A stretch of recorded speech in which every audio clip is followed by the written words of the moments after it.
So hello and welcome to another episode of the Wiki Weekdays podcast. I'm your host this episode, Karl Smallwood, joined as ever by the illustrious and lovely Lucas Holland. I am also here.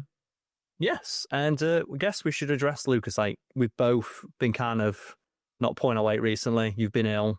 Yeah. I've been otherwise out of commission. But we are hoping to get back into the proper swing of things going forward. We haven't missed any uploads, but we have uploaded irregularly.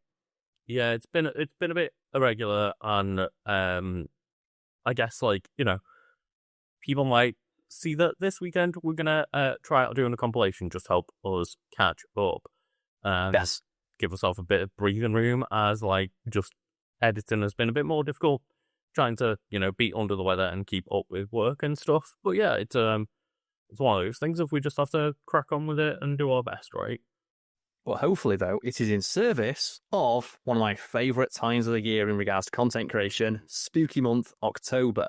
So throughout the month of October, I will be endeavouring to make each and every upload that I am in charge of spooky in nature. However, Lucas, you're not the biggest spooky fan, yes? You don't like spooky movies, you don't like horror movies, you don't like slasher movies, you don't like just things that are scary, spooky, or otherwise make you want to hide under the covers. Yeah, maybe the fact that I've got orange and green hair and wearing a bright blue shirt with my dog on it, might give a hint as to what kind of person I am. You can look at that, I'm wearing all black. There's just literally a fucking skeleton in my background. You're wearing all colourful and bright. I really like Halloween, but I'm not a big fan of horror. Yes. Like spookiness, but not scariness. And yeah, we recently in our friend group chat just had someone reconfirming that I'm never going to play Alan Wake 2 because apparently it's just full of scary jump scares. Oh, Exactly. That's why I'm playing that game. So I'm going to endeavour to not necessarily be anti-spooky, but just I'm going to make sure that my stuff, my content, the things I talk about is not going to be part of spooky season necessarily. Yeah, and we hope that the contrast is something that people will enjoy. So that should hopefully start with next week's podcast, which will be the first week, the first day of October. So I look forward to that. But besides, looking out for some future content all revolving around a spooky subject matter, at least I'm going to be hosting it. You can also look around the screen right now if you're watching on video to see the members of our PP, the nickname for our Patreon producers. But I like calling them PPs. It's funnier. The PPs and then the big PPs get the shout out at the end. Yes. Yes, we've got our big PPs, our small PPs, and of course, our pets of the week. You can see right below our names. And I love the idea as well that it's every week. It's like the employee of the month, but way better. And I would endeavour, I know that because we're pre-recording things, Pet of the Week gets decided in the edit now, rather than us being able to shout it out live. And I do apologise for that. There has been less submissions as of late, probably because we're not giving specific shout-outs to the pets. But I would please endeavour people to still submit to Pet of the Week, because it's a fun thing we would like to keep doing. It's also my favourite part of the Patreon. It's the only part of the Patreon that I bother checking when it gets an update. Yeah, Well, we don't moderate it. It's just more nice. Oh, yeah, new picture of a pet. Let's go. I'm presuming you mean the Discord, not the Patreon, but yeah. The Discord, sorry, yes. So yeah, you can join our Patreon at any tier and then post your pictures of Pet of the Week in our Discord. And if you're not part of the Discord, feel free to send me links to any pictures on Google Drive or whatever that you want to submit. Geocache dead drops. Exactly. Where we can find the homing pigeon, that sort of thing. People have done that as of late, and that is completely valid submission too. So just be on any tier on a Patreon, and that is fine. But I would really like people to get back on submitting Pet of the Week, because it's just a nice, fun thing to include. And yeah, we're just at the same time though, we've got to get back on making the content and being active in the community, right? Because we've both been out of sorts in that regard. So it's not just the viewers, quote unquote fault. It is as our own as well. But yeah, so it'd be much easier if we could blame it on the viewers though. So let's do that. Okay, let's just being wrong feels bad. Yeah, let's just do that and move on. Perfect, yes. So, that's all of our housekeeping out of the way. So, Lucas, what wiki have you brought? Oh, I guess. We're kidding, by the way. Yes. I guess just establish the format as well. Wiki Weekends and Wiki Weekdays, the podcast listening to right now. Myself and Lucas Holland, some Bretts of the internet, for wikis on subjects you're interested in, bring them forward for discussion. For example, Lucas, what wiki have you brought forward for discussion today, mon frere? Well, I was about to say that I have brought forward Nintendo's greatest failure. I'm not sure that's technically true, but one of their most abject failures, and that is the Virtual Boy, which they very intriguingly recently decided to almost re-release. Yeah, so there was like an announcement from Nintendo of like, hey, releasing a peripheral. Because people don't know. Nintendo's latest console, the Switch 1 and Switch 2, you have the ability to replay old games. Like you can emulate old systems on there. And one of the systems they're planning on allowing to emulate is the Virtual Boy, for which you will need a purpose-built peripheral. Yeah. And you know what? It bombed the first time. Second time, scalpers are going to be biting this shit. Well, that's the thing. I'd like them apples. They're releasing this, and to be fair, they have got a pretty good system in terms of scalping, where you have to be a paid member of Nintendo Switch Online to buy one of these, and you can only buy like one at a time, I think. At least that's how it worked. What about, Lucas? That's not fair. What about if I want to buy one for each of my 45 closest friends? Did Nintendo ever consider this? Did they ever? It's like when you see like those videos where people go to Costco getting like entire pallets of Pokemon cards. It's like they're clearly taking the piss. Yeah. And obviously, certain stores do give people limits on how much they can buy. Other stores just don't care. It's like, we're selling the stock. Why would we? So why would we actively limit what customers are able to buy? Are you stupid? Yeah, but Nintendo do a decent job in terms of pay us to pay us, which does limit the amount of scalpers that will pay to pay for things, I guess. Yes, it does indeed. And I can imagine that it's going to be a very popular peripheral because it looks cool as fuck. Just from like, a sheer aesthetic standpoint. Yeah. Like my YouTuber gamer shelf behind me would look sick if it had a Virtual Boy on that. That's the thing is, if you've got a Virtual Boy, apart from the fact that they're not recreating the controller, they're only recreating the like actual visor, I guess. So I love collecting like old gaming peripherals. Like for example, I'm holding the Nintendo Super Scope right now, which is really a Nintendo Super Scope from Japan. It's a gift from an ex who traveled over there and knew that I had one as a kid and was like, yeah, trying to add it to your YouTuber gamer shelf. It's like, yeah, fuck yeah. That's my robot. It's a really cool peripheral in terms of, I'd say, a visual like appeal. Let's say it has shelf appeal. It does. I'm buying it for its aesthetic quality. So it's either that or an anime figurine with big tits. Why not both? Right? But yeah, the Virtual Boy definitely has that appeal to it, and it's going to be a lot cheaper to buy the official new Nintendo Switch version that just you plonk a Switch in the middle of. But realistically, on a shelf, no one's going to know the difference, right? No. So it definitely is a cheaper way to get some weird-ass Nintendo peripheral sitting on your shelf for a bit of decoration. But in terms of, like, monetary value for game playing, it's like it's an absolute rip-off in that regard. Yeah, they said they're going to slowly drip feed, like, 14 of the Virtual Boy games, which it does say here in the wiki, it only had 22 overall. So a large portion of the library is 14 games. But 14 games on I've heard Americans say it's like $100 peripheral. I haven't looked up. Maybe I'll look it up in a minute of what the UK price is on the Nintendo store. But yeah, essentially a big ass sleeve for your Nintendo Switch to play 14 mostly not good games, only in red and black. It's not exactly a good value proposition in terms of like if you want. It is not gameplay. It is entirely for the aesthetic value because it is a very iconic peripheral, and there are a lot of like if not completionists, just fans of the medium of video gaming. So, for example, if I ever walked past the store and it had a Virtual Boy in there, I would be seriously tempted to buy it just to say that I own it as a fan of the medium of gaming. To own, that's why I own this. I'm never going to fucking play with. Oh no, it's skeleton fellows. Well, I'm never going to play with my Nintendo Super Scope. Yeah, I'd never fucking sell it though because it's cool as anything. Exactly. It's like it's a big part of my childhood, and it's cool that I own it. And the longer I own it and keep it in good nick, it's only going to become rarer. Yeah, and more interesting an object to own. They definitely are hitting the right audience in terms of, you know, it says here, I think we're getting hit a lot less because obviously, like, tariffs in the US and stuff. $66.99 for the Virtual Boy replica for your Nintendo Switch on the My Nintendo store, and then $16.99 if you want like the cardboard version that will still do like the lens trick to make it 3D for you and stuff. It's just cheap cardboard version, but I don't see that as, in terms of like a pretty big item to have on your shelf. Let's not try and defend the pricing and just say it's not. It's worth what people are willing to pay for it. But like a controller would cost more money. Yeah, that's the thing. It's about in line with a lot of their other accessories that sell.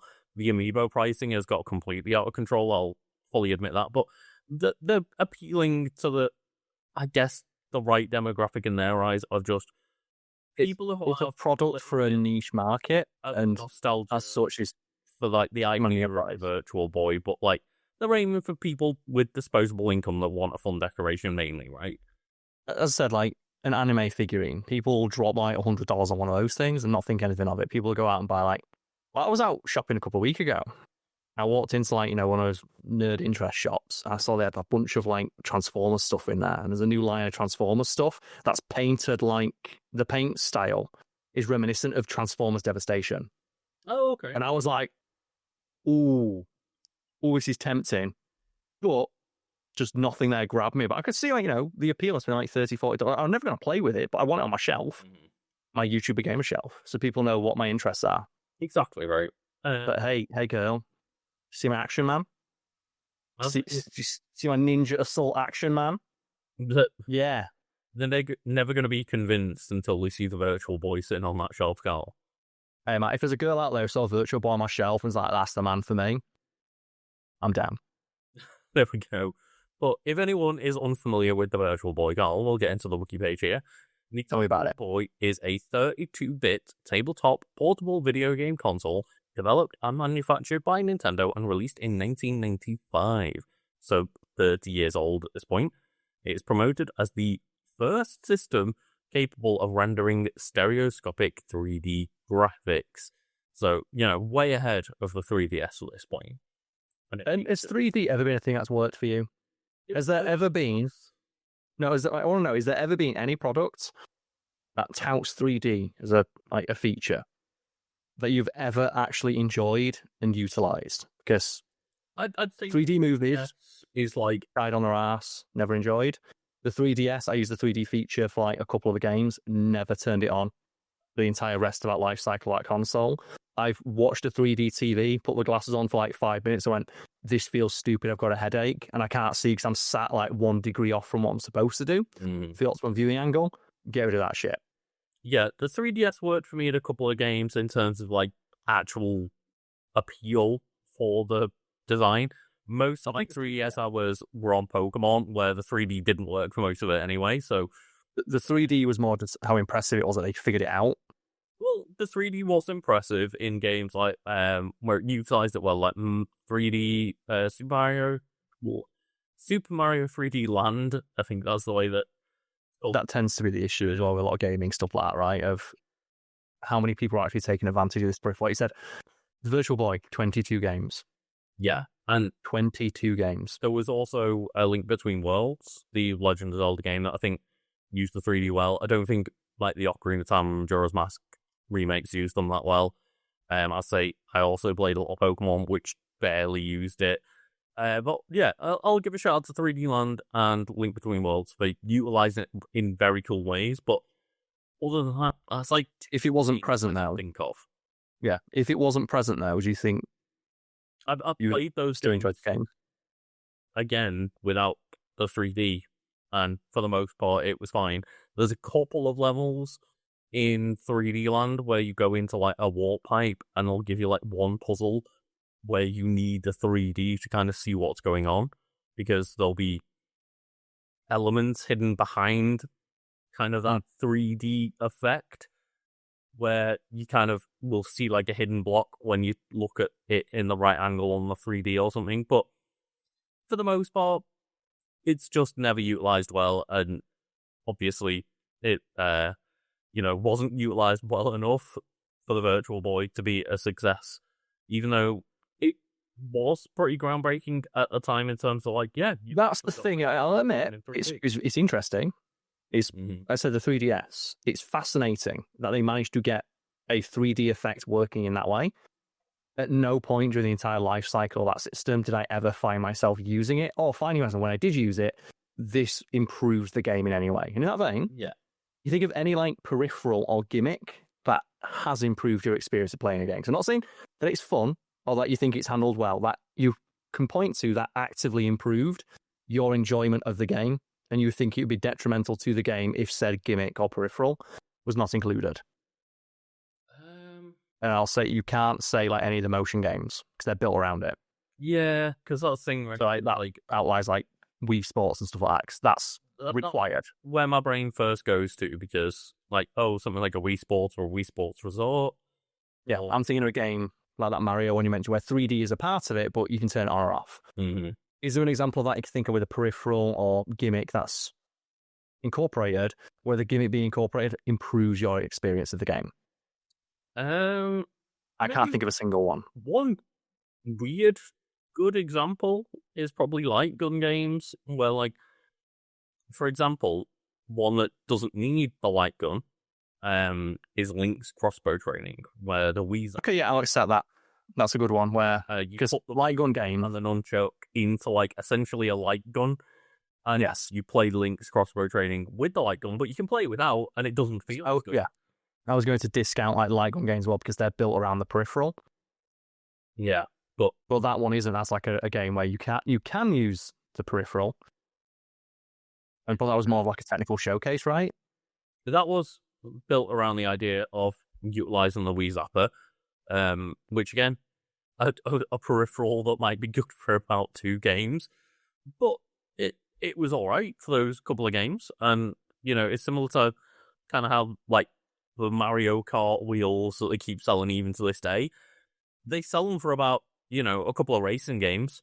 And the idea is that you play Mario Kart with it. Yeah. So, to be clear, I might discount as well any game that is built around the peripheral. So, I guess those driving games do count because they're not built around the peripheral. But you can buy driving peripherals to improve the immersion. And people do really swear by those. And I'm not the biggest driving game fan, so that's why it probably doesn't spring to mind immediately. But I'll accept that of when you see people build those driving rigs or flight simulator stuff, they seem to really get a lot out of that. Yeah, exactly. That's not really a niche that me or yourself have got into. We haven't interacted with it too much now. But there are a lot of people that will bring out the racing rigs and say the flight simulator rigs and stuff like that, where they try and replicate as closely as possible, and that does seem to add a lot to the immersion.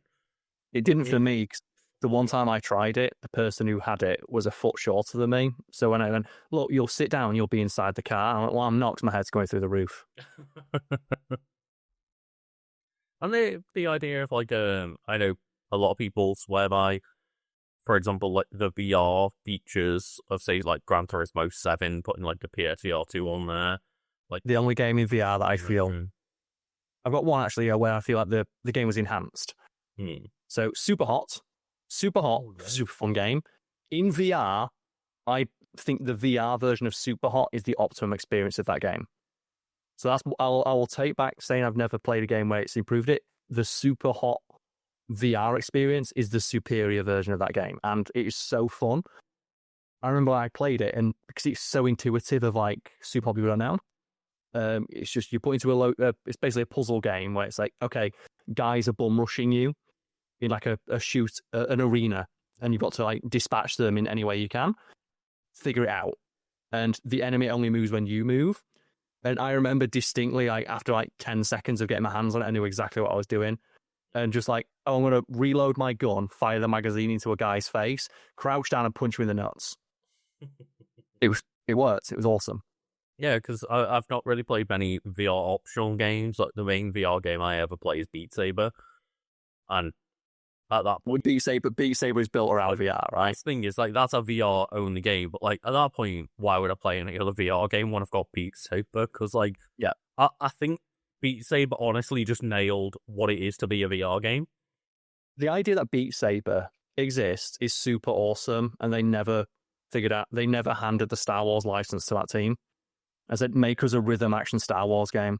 Because I wouldn't be able to shout out particular streamers because I only ever see like every now and then like a YouTube short or a TikTok clip of like, you know, the many that I see. But every now and then I'll see a clip of like, oh, here's me doing like dual lightsaber, beat saber tech. And it looks rad as shit. And they have like really cool green screen ways to make it look like the game's coming directly at them in person and stuff. And I'm like, yeah, how has that not been something that's been utilized in some kind of Star Wars fashion, I should say? How is there not like an official Star Wars, like Duel of Fates rhythm action where you dueling Darth Maul? It's like a Star Wars pack for Beat Saber, right? Just the skins, right? Do you know what the most baffling one is? The Daft Punk skin. Yeah. Where the fuck is the Daft Punk skin Mm-hmm. for that game? Or Tron. When Daft Punk did the Tron Legacy soundtrack set. Well, you know, Tron's been ruined now anyway, so No, yeah. they put Jared Leto in it. It's like, And Mr. Beast. They said, here's Tron and Trent Reznor doing the soundtrack for Tron, and I don't want to see it because Jared Leto's in it. It's like, And Mr. Beast. Don't forget that. Beast. I didn't. He's in the latest season of Black Mirror, and I went, no. Not Black Mirror, sorry. Love, Death, Robots. Oh, God. Yeah. Oh.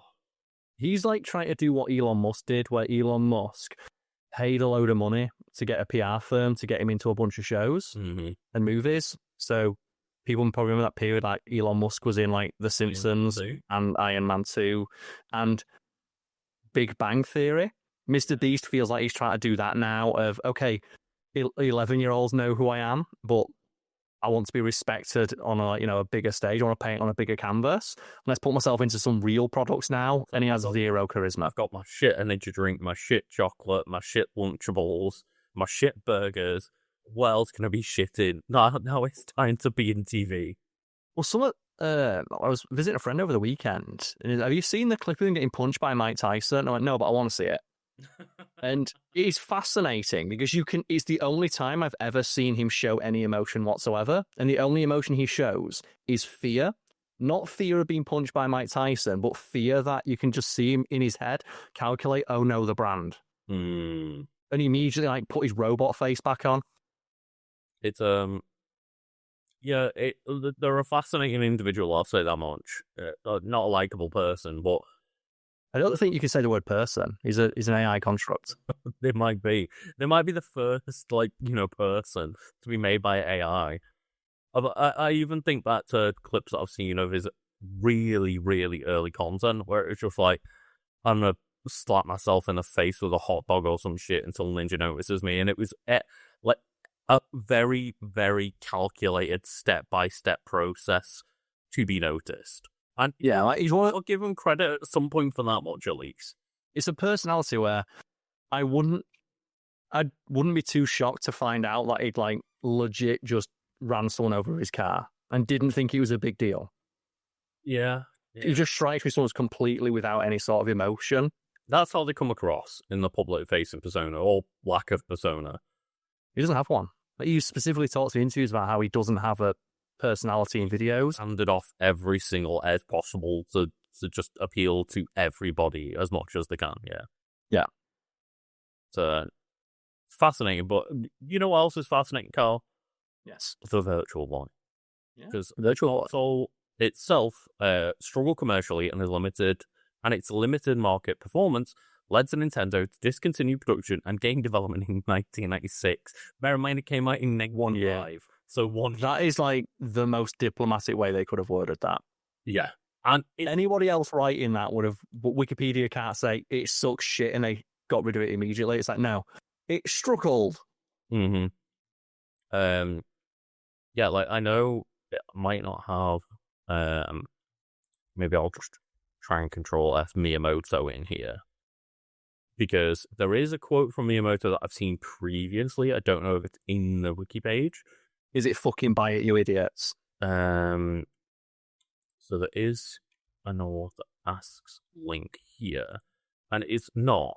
Okay, that. If I was Miyamoto and I got asked what my thoughts on it, I'd be like, fucking buy it. No, Miyamoto's thoughts on it were essentially that he didn't see it as a game console. He saw it as a Nintendo toy.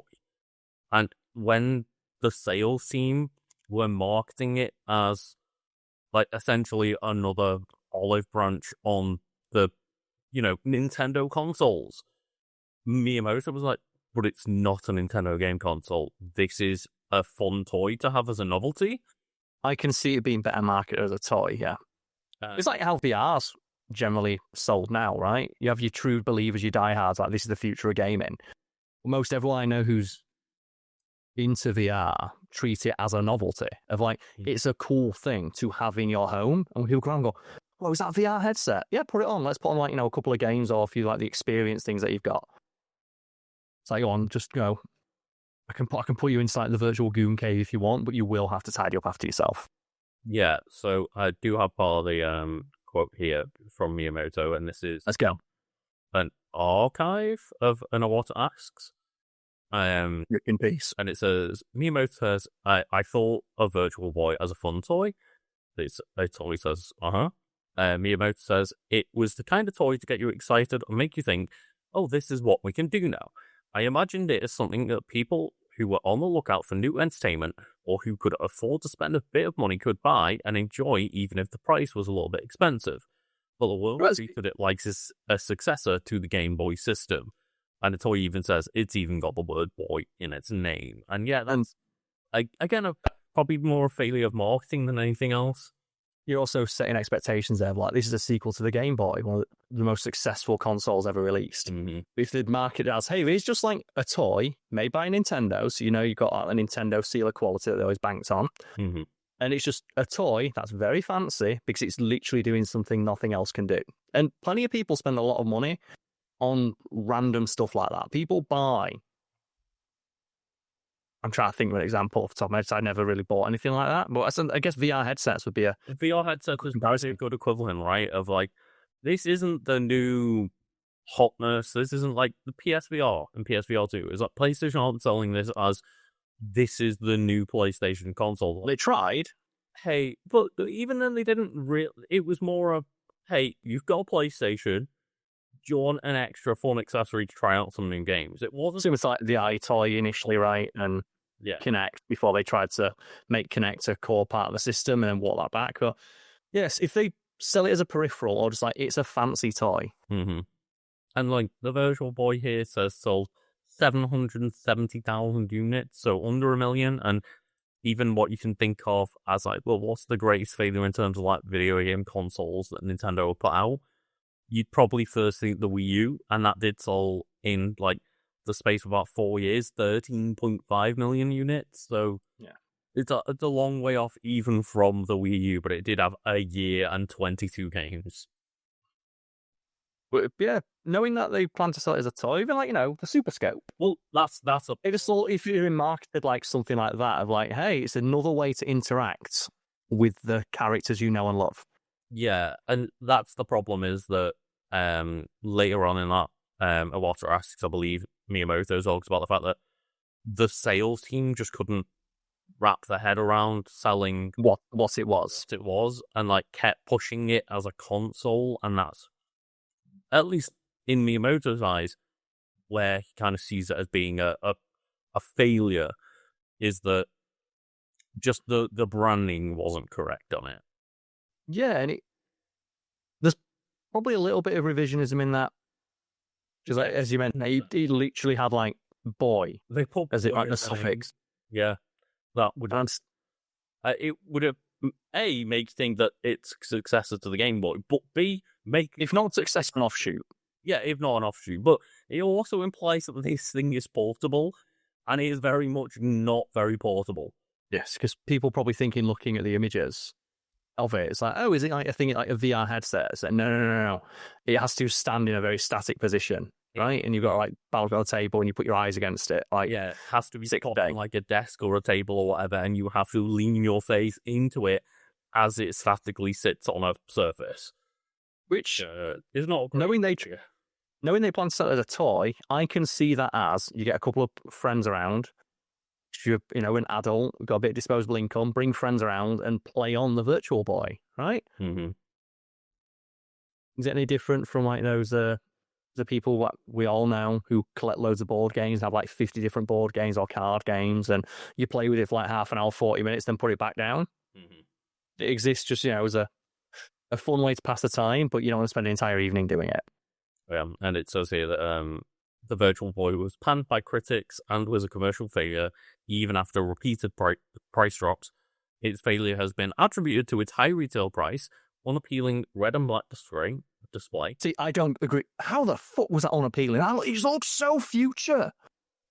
The Virtual Boy's colour scheme is fucking awesome. It's very past, though, not future, because I believe that the reason why the LEDs in there were only... Oh, are you talking about like the view of the games themselves? Oh, no, the view of the game themselves. Like okay, I thought you were talking like... I thought you were talking like its colour scheme of it being red and black. It's like, that looks awesome. The actual Virtual Boy looks cool, but the games were displayed... Oh, the games look awful. They look like shit, yeah. Especially if you've just got a Nintendo at home. It's like, yeah, Mario looks better than this. It seems like not that far before, I think it was like in the late 80s, that blue LEDs became like consumer grade. It took a long time for them to develop blue LEDs.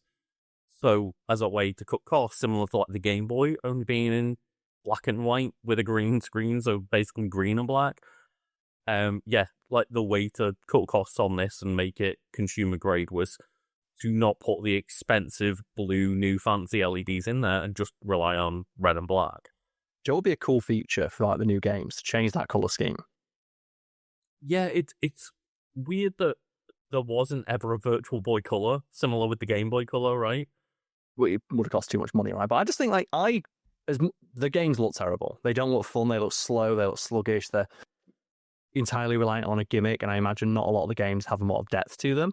No. But I do think that wireframe look has a charm to it. It definitely has a charm to it. I hear people say that the Wario game on there is really good, but there's not many other games I ever hear talked about, which, again, it says here $180, which is equivalent to about $370 in 2024, according to the wiki.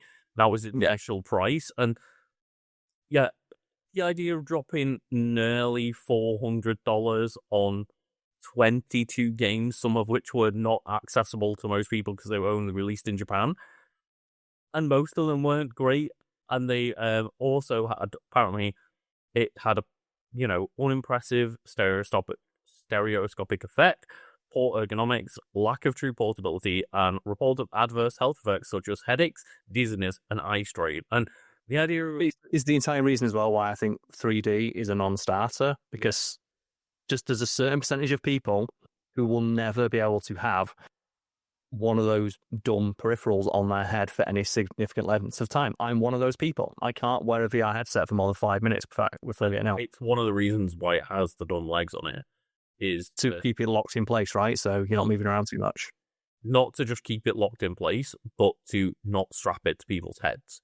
They were so people can take a step back if you... the headaches and the eye strain and health problems and stuff, that they decided that would be a better option to lock it down to a desk where people lean into it, which was obviously very uncomfortable for long play sessions, rather than having it strapped to someone's head where it could cause those problems even more. Yep.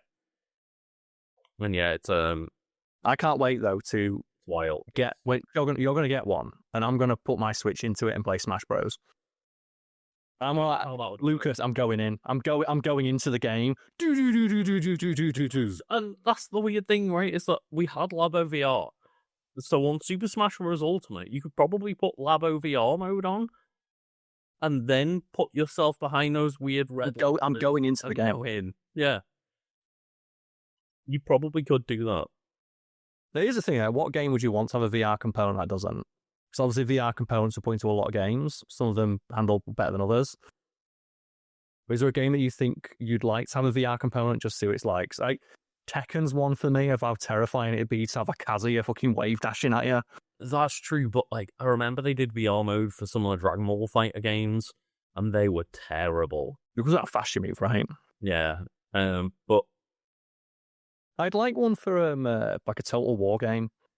But I don't want to see through the eyes of like one of the people on the ground. But I want the ability to like fly through the battlefield in an RTS. that's fair. Like similar to The Sims, right? You could look around the house and have a good The Sims would be another good one, yeah. The ability to like Tony Stark it and like move the stuff around to like view it from your Sims eye level to tinker with the world to your heart's content. Yeah, because my first thought was just, fuck it, make me motion sit, put me in F-Zero games. Just make me an F-Zero game where I'm traveling at 600 kilometers an hour. Just make me vomit within 20 seconds. Yeah. But yeah, I think, on a more, actually interesting note, Sims would be a fun one to just actually get in there and be able to move furniture around with hands. And you could maybe even, like, pick up your Sims and drop them so we can go full God mode with it, right? Yeah, I've always thought that'd be a feature. I know like there's a couple of those like roller coaster tycoon type games where they let you ride the roller coasters and stuff or walk around the park. Like Planet Coaster and stuff like that. That's the one, yeah. No, that would be fun. And speaking of Nintendo and doing it, Tamagotchi Life, they've got that coming out next year. The more I see of that game, the more I'm never going to play it, but every time I see adverts for that game, like that is so charming. I love how weird this is. Don't worry, Karl. You're not going to need to play it because you're going to just get every now and then a clip of you in my game as a me doing weird shit. Oh, man. When that comes out, if we get enough Patreon support, I think we could make it like, would you like to be added to Lucas's Tamagotchi Life playthrough at a certain tier? And we can we'll set up like a little Discord section for it or something. Yeah. So I've often thought about doing that I've not played a game where it's an option, but you can like name characters, like if we do like an XCOM playthrough or something. Mm-hmm. So, do you know what's a value add for our audience? Would you like to be added to our playthrough of XCOM? Yeah, no, stuff like that is really fun. I remember Call to the Lamb did a really good job because they had Twitch integration in that. Yes. When I was playing on Twitch, all of my town was just full of people on Twitch being like, hey, use the actual Twitch integration tools to add themselves into my town and become the next villager. The funniest example of that, though, is Borderlands, where based on how much they donated on Twitch, they could add a badass enemy to an encounter with their name. Mm. And the more they donated, the more badass the enemy would be. Okay, that's a really cool way to... I love stuff like that. Of yes. Talk about actually value add for a viewer. Being able to actually pay money to integrate yourself into the Twitch streamer's game is... really cool. We do have plans for a potential gaming channel if we get enough support on Patreon. And I thought, one of the potential value adds we could do for our Patreon supporters, our PPs, would be specifically for the gaming channel, try and incorporate the PPs in an interesting or stupid way, such as adding the names as XCOM soldiers if you have to play an XCOM game or something like that. Yeah, because I love that stuff. Because, yeah, it really adds to it when either, you add your friends and family into your XCOM team or, your colleagues or whatever. Make sure you put in the colleague that you don't like into your XCOM team and just send them into death, right? Remember that made me have to replay Final Fantasy VIII. So I was playing through Final Fantasy VIII with an ex. We broke up halfway through the game, and then I tried to return to the game and didn't realise that when we were playing it together, we'd named the two main characters after ourselves, and it was at the point where Rinoa's drifting off into space. It's quick, you have to save X's name before they drift off into space. I looked and went, no, I'm good, I'll restart the game. I think just drifted off into space. Very petty. To never see again. It's the amount of women who've oh yeah, I just put my ex-boyfriend into The Sims and just don't let him. So a friend of a channel like Blasian, where she was telling us about how she got really mad at Brendan Urie in real life because she had a perfect sim, and a Brendan Urie sim came in and got her sim pregnant and left. It's damn you, Brendan Urie. He's at it again. God damn. Yeah. That's the thing some people do when they play The Sims or something. They'll make either celebrities or stuff just to put them in. Mm-hmm. No, yeah, it's always a fun thing. And I remember just reloading times in XCOM where I had named people, I put my friends in there and just one of my friends would die. I'm like, nope, reload. It's it's a friend I actually care about. We're going back. Min-max, let's go. Oh, but yeah. It's always fun to see stuff like that. And Tomodachi Life is, from what I can tell, I never played the 3DS game, but it is a perfect kind of game for that stupid silliness, because Yes. you'll get me's doing like karaoke nights and news reads and stuff like that. So it won't just be them playing around. It's seemingly in the new one, there's some dreamlike element into it, so they'll be put into like batshit nightmare scenarios as me's. Yeah, and then you come up with your own narrative. It's like The Sims is such an interesting game for it. Of just some people enjoy the micromanaging every aspect of a virtual being's life. Other people prefer the freedom of create a world, drop people into it, and then see what happens. And occasionally nudge the world into the direction you'd like it to, using your omniscience. I do like the idea. I normally fall into the category on terms of really spend a lot of time and care detailing every aspect of every member of the family, and then spending a lot of time on the house, and then just dropping them in and seeing what happens. I'm the opposite. I don't care about the house. Like every Sims playthrough I've ever done starts with, okay, buy an empty lot, put a bed on the lawn, and a fridge. We're done. I do like the idea as well of doing like, I think it might have been you that mentioned this first, and I did like a fun playthrough of it where like you essentially give them all nothing and give them individual rooms, and then they basically come out and do challenges to earn a reward. Squid Game, yeah. And Squid Game, it. So like none of them have like a fridge or a toilet, but if they come out and they are the winner of the challenge, they earn a fridge today. That wasn't something I did, but I've heard of people doing that. Yeah. Maybe it was something you brought up as an example of The Sims, and that's when I did a playthrough like that, and it's a really fun way to do it. Yeah. Yeah, the story that I usually tell is the tale of Bucktooth Taylor. So an old housemate of mine was absolutely obsessed with The Sims, but specifically the add-on that let you adopt horses, because they liked horses. Yeah, of course. And they put themselves and their boyfriend at the time into the game, and they gave themselves nothing. And they made their boyfriend get like 2 jobs so that they could provide for these horses. And then my friend, when she went to the bathroom, went over to the game, adopted her a baby called Bucktooth Taylor. And she came back and she's like, the fuck have you done? I was adopted you a baby, look after it. And she just put the baby outside on the lawn and waited for social services to take it.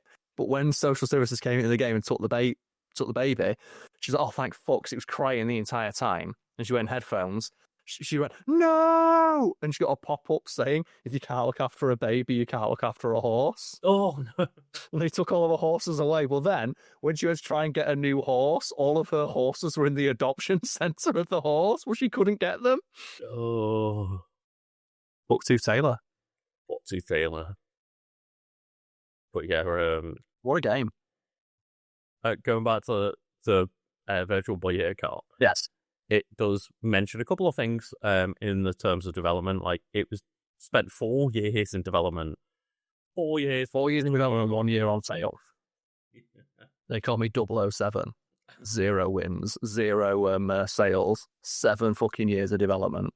But yeah, it says as I mentioned, just the red LEDs were chosen because it was the cheapest, and unlike a backlit LCD screen, its perfect blackness could just be achieved with the lack of blackness, so therefore it screen's quality, right? Of like, why did you choose the red? Is it because it matched the colour scheme of the Famicom? So no, it's cheaper. Great. I feel like you're really prioritising user comfort. I mean, it might have been the best choice, even though it was not. Imagine if it cost like $500. Well, you hit the nail on the head there, Karl, because it says Nintendo said that a colour LCD system at the time would have been prohibitively expensive, retailing for more than $500 US, which is nowadays equivalent to over $1,000 in 2024.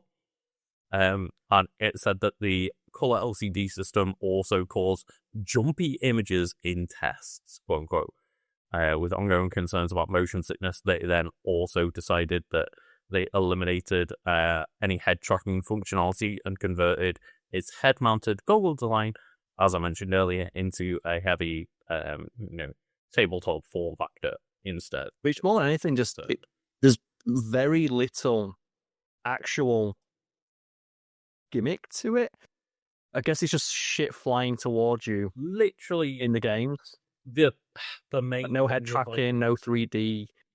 It wasn't even like it's called Virtual Boy, but it wasn't even really marketed as far as I can tell with like virtual reality claims or anything. They seemingly leaned away from that, even though it's called Virtual Boy, and the only selling point was hey, you can play games in 3D, and it's like okay, but they're slow, bad games for the most part, and they're only in red and black, and it hurts my eyes and hurts my back to play. It's like it's not a great selling point. No. Really. Maybe if they'd given, but it took 4 years to develop. Mm-hmm. At a certain point, I think it was like, fucking release it. And, you've got to also bear in mind that, hey, this is at a time where, look at the Game Boy, for example. Like, the Game Boy was released, I think, in 89, and you probably could have made that in, like, 1980. They were, still are, for the most part, a company that will release old technology on a budget rather than push high-end stuff, right? Yeah. It's meant to be mass market. That's the appeal of Nintendo for the most part. And look at, Nintendo Switch, for example. It's a massive success. It's one of the most successful consoles of all time, similar to the DS. The DS was massively underpowered compared to think of like a PSP. Oh, yeah. But PSP was really prohibitively expensive. Yeah. And had a lot of expensive peripherals and memory cards and stuff like that. So yeah, DS ended up winning out just because of mass market appeal. It's generally been the case for a lot of, like, if not console wars, technology competition. Like, think to VHS and Betamax. Betamax, the dead format. Yeah, no. On paper, but it was better. It was more robust, offered slightly better quality. Obviously, VHS isn't great quality. Mm-hmm. But do you know why? It cost more. And as a result, you couldn't mass produce films on it. You go forward a bit further, like CD and minidisc. Minidisc on paper, kick the shit out of CDs in terms of quality. You could rewrite the music on it like a couple hundred, if not a few thousand times. Cost more money, so fuck it. DVD and Blu-ray. That's the only one where HD DVD was cheaper than Blu-ray, but Blu-ray had more information on it. Yeah. That's the only example where the slightly more expensive option won out. And look at how much I can think of anyway. For immediately compared to like a vinyl, right? Yes. Like, vinyl is many, many times higher quality. But at the end of the day, like CDs, they're smaller, they're easier to use. Between that, those cassettes.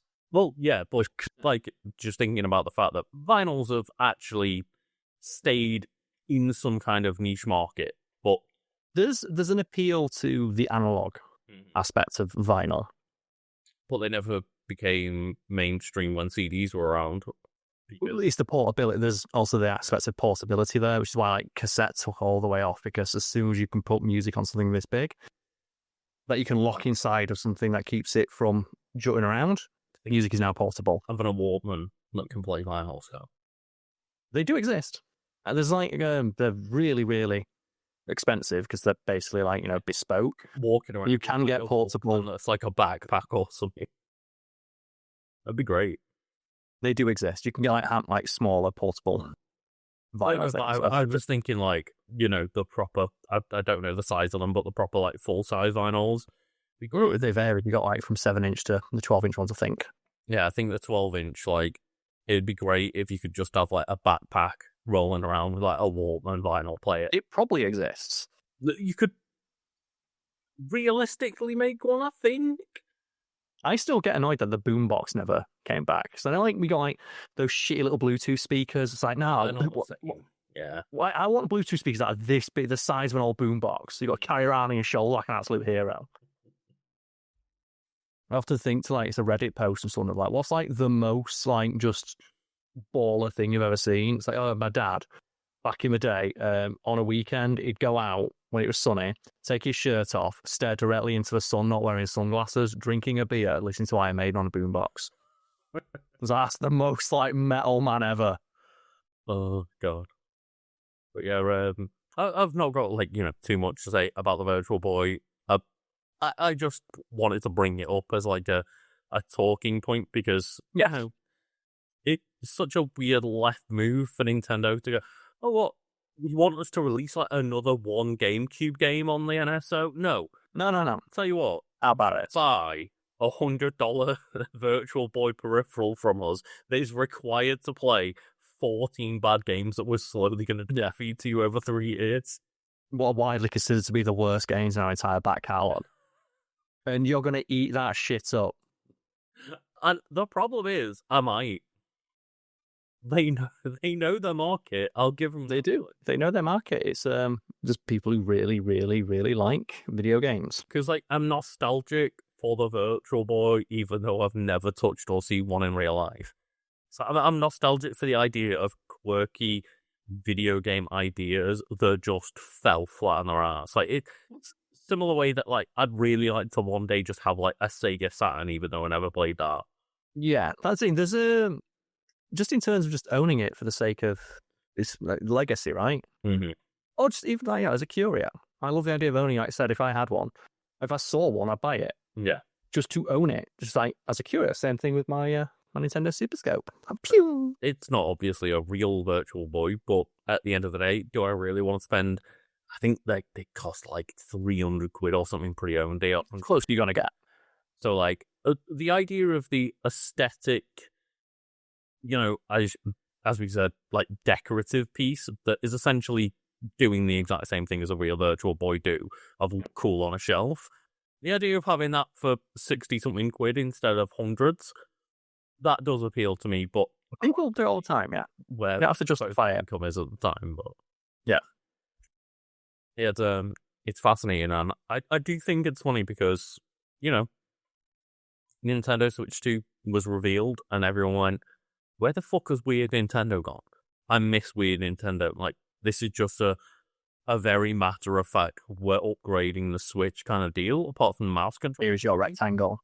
Here is the rectangle. It's like the last rectangle, but better. And people are like, where the fuck's Weird Nintendo gone? And then they announced the Virtual Boy as like this weird peripheral thing that no one saw. And a reminder of their greatest failure, maybe, apart from the Philips CDI. But then everyone went, why the fuck do we want this? We don't need this. That was the general reaction to that announcement, is why would you do this? It's like, because they're being weird. Why not? Why not? I thought you just were clamoring for this 6 months ago. You wanted Nintendo to be strange. They get weird with it. But yeah, I'm down. I'll find it fascinating to at least try out. Well, that's the thing, just for the sake of, like, you know, just a literal glimpse into history. Yes. How often do you get to say you're doing something like that? It's as well, we talk about accessibility of preservation of games. It's a good way to make it more accessible to at least realize what the Virtual Boy was, even though it's to make that back catalogue accessible. Mm-hmm. It's like an assimilation of what a Virtual Boy is, not a proper Virtual Boy, but it's going to give you the same experience. Yeah, as close to it as you can. A terrible experience. But they really need to just like have something in there that just randomly like puffs like dust into your eye. So you get that true experience of like, so that you know the person who had one of them did not fucking dust the inside. Get that dust directly into your eyeballs. Yeah, Karl, I don't know if you need to take a break before we go on to your point. No, I'm ready to jump straight into my wiki if you're all right. Yeah, I'm good to keep going.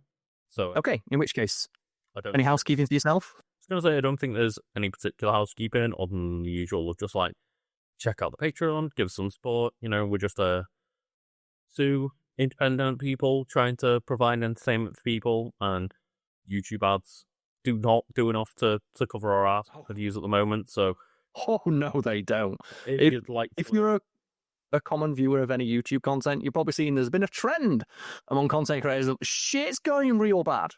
Yeah, so if you're enjoying the content, you know, the link in the description to the Patreon is there if you'd like to help support us, and if you'd like to keep this content going. But yeah, it's not, you know, it's not a slight to anyone that doesn't want to support us directly, but yeah, just watching the content and enjoying and interacting with our stuff is always appreciated. So thank you. That's the thing, yeah. As long as you know, watch and enjoy the content, that's the important thing. Mm-hmm. But yeah, Karl, what are we going on to today for your topic? Well, speaking of fucking dead and buried, I thought I'd bring forward a Marvel character who embodies that trope. So the wiki I brought is the wiki on Hela, the Marvel character. was about to say, Karl, we covered Iron Man last week. He's already dead and bed. He's coming back, though. But what do you know about Hela from Marvel? By which I mean, like, how hot is Kate Blanchett in the outfit? It was a weird moment where just Kate Blanchett, who I think was maybe in her 50s at the time, came out in that Hela outfit, and everyone universally agreed, oh, goddamn, that is so hot. She's still got it. Not to mention as well, like, just the performance of Kate Blanchett as Hela, because I recently rewatched Thor Ragnarok, and something that is really, really good about Kate Blanchett's performance is that she adds, like, this tinge of sadness to her performance as Hela, like when she first rocks up in Asgard. Obviously, she's up being very, very theatrical, much like her brother Loki, very performative, and it's like, you know, the princes are dead, I'm the rightful ruler, and there's some guys like, whoever you are, go away. And she gets annoyed by it, but then before she just says, fuck it, I'm going to kill you all, she says, I thought you'd be happy to see me. And there's that tinge of sadness in her voice when she says that of, oh, you really have forgotten all about me. And Odin literally covered up her legacy when she goes in to see, like, the Sistine Chapel mural on the roof, or on the ceiling, sorry, of, like, oh, I thought it would be the same mural that was there when I was, you know, Odin's puppet, Odin's masterpiece. And it's like, well, no. You feel bad for her, right? Because when she talks about how, yeah, I won all of Odin's wars, and then he just trapped me and sealed me away forever. Yeah, he called me the villain and trapped me away. Like, He also didn't warn you about me coming back. No, he didn't. But, like, the idea is like, oh yeah, Odin conquered everything everywhere via my hands, and then called me the bad guy and put me in prison, essentially. Yeah, and ruled over the ashes and built his kingdom on the all the ashes that I created at his command. But you know, we have a quote from Hela from Earth 616 in the Marvel Universe. This is a gathering of the dead. If you liked it, there would be something wrong with you. Only Hela likes it. It is not a matter of whether she likes it or not. It must be done and done swiftly, for there are worse fates than hell. That's the thing about Hela, god of death, just doing a fucking job. Yeah, and does her job in Marvel Rivals as well. Like, oh yeah. Dear God. Right, hit scan, baby. Let's fucking go. Throwing them daggers. But name is Hela. We have some aliases here. Would you like to hear the band names? I hope Hela's got some goddamn band names. She does indeed, yes. So the various aliases in the Marvel comics of Hela include the Death Queen, the Goddess of Death, Hel, Hela of the Norns, Helen, presumably when she was disguising herself as a mortal, Mistress of the Darkness. Oh, that's a good one. That's a good one. And then the Queen of Death. If I saw, like, an album named Mistress of the Darkness by Evanescence, you know I'm buying that shit. Yeah. And we also as well have her physical characteristics. So gender, female, height, 7 feet tall. Holy shit. She's 7 foot tall. She weighs 500 pounds. Her hair is black. Unusual features, the left side of her body, as the goddess and embodiment of death, is dead and decayed. However, when wearing her cloak, it appears to be healthy. Oh, that's the dummy mummy right there. 7 foot, 500 pounds. Not to mention with that, like, crown that she wears. Honestly, like, Kate Blanchett in the full outfit looks incredible. And I love the detail that as she gets stronger throughout the film, the helmet gets bigger. Yeah, every time they do the full helmet, it's like, oh, dear God. And I do love the idea of, well, how do we defeat Hela? And, yeah, full spoilers for Thor Ragnarok, I guess. It's like, fuck it, we just have to summon Surtur to just become Ragnarok. Destroy. Yeah. Do you know what the best detail about that is? If you watch that fight, just as Surtur's about to hit her, you see her teleport away. Oh, really? You see a flash of the green magic he uses to teleport. It's quick, but obviously I was looking out for it on a rewatch, but there is a quick flash of green magic to suggest that she teleports away just as Surtur destroys Asgard. I've not noticed that in the past. So there is the potential for Kate Blanchett to come back. Mm-hmm. You know she would, right? Because I'm assuming Kate Blanchett likes being paid. Yeah, and that's the thing is, you know, we recently discussed Iron Man, as I alluded to earlier, and talking about the fact that, yeah, Jeff Bridges just canonically actually gets killed, and it's such a shame that... And he wants to come back. That presumably they could find a way to bullshit it, but... oh, yeah, like with multiverse stuff, you can bring Jeff Bridges back. You can, but it doesn't seem like they have any intention to at the moment. And that's just such a shame, because Obadiah Stane was such a good character. He is indeed, yes. Just not to mention, like, just the towering presence of Jeff Bridges in your movie. Well, not quite as towering as Hela is. He's not 7 foot tall. Doesn't it the same as, like, Kate Blanchett, right? Just the you have got this absolutely just god tier actor in your movie, elevating it just by her sheer presence in the project. Yeah, it's very fun when you see, I can't quite remember. I presume Kate Blanchett probably has an Oscar or two behind her. But Must do. If not, it's coming. Oscar level talent in comic book movies, just absolutely. She does a great performance as Hela. Yeah. She hands it up just enough for the performance to be funny, but also adds the like I said, when you get like an actor of her caliber into a role, I said just that moment, it's like, I thought you'd all be glad to see me. You can tell she's sad when she says that, and then immediately switches to fuck it, CGI kick fight mode, let's go. And I love that way during the fight as well. She hits people with the helmet. Mm-hmm. Obviously we're talking about Hela here as a character, not for Ragnarok specifically, but just shout out to Karl and Ben Dinley's second one. Why not, right? Like, dude knows that he's fucking done. It's like the second he sees a thing as well, though. She is the rightful ruler of Asgard. She says, like, the princes are dead. I'm Odin's daughter. I am the goddess of death. Mm-hmm. She has got a point. Well, she's literally the first in line to the throne before Thor. Yeah. It's like a mutual friend of ours basically ruined Black Panther for me by pointing out that, the Black Panther, T'Challa, absolutely 100% loses under his own rules, because the thing they say before they have like the fight on the waterfall is, if anybody interferes, that's a loss. Mm-hmm. Black Panther falls off the cliff after Killmonger beats him. He doesn't die, but what happens after that? When Baku helps him back on his feet, that breaks the rules. He has broken the rules of the combat.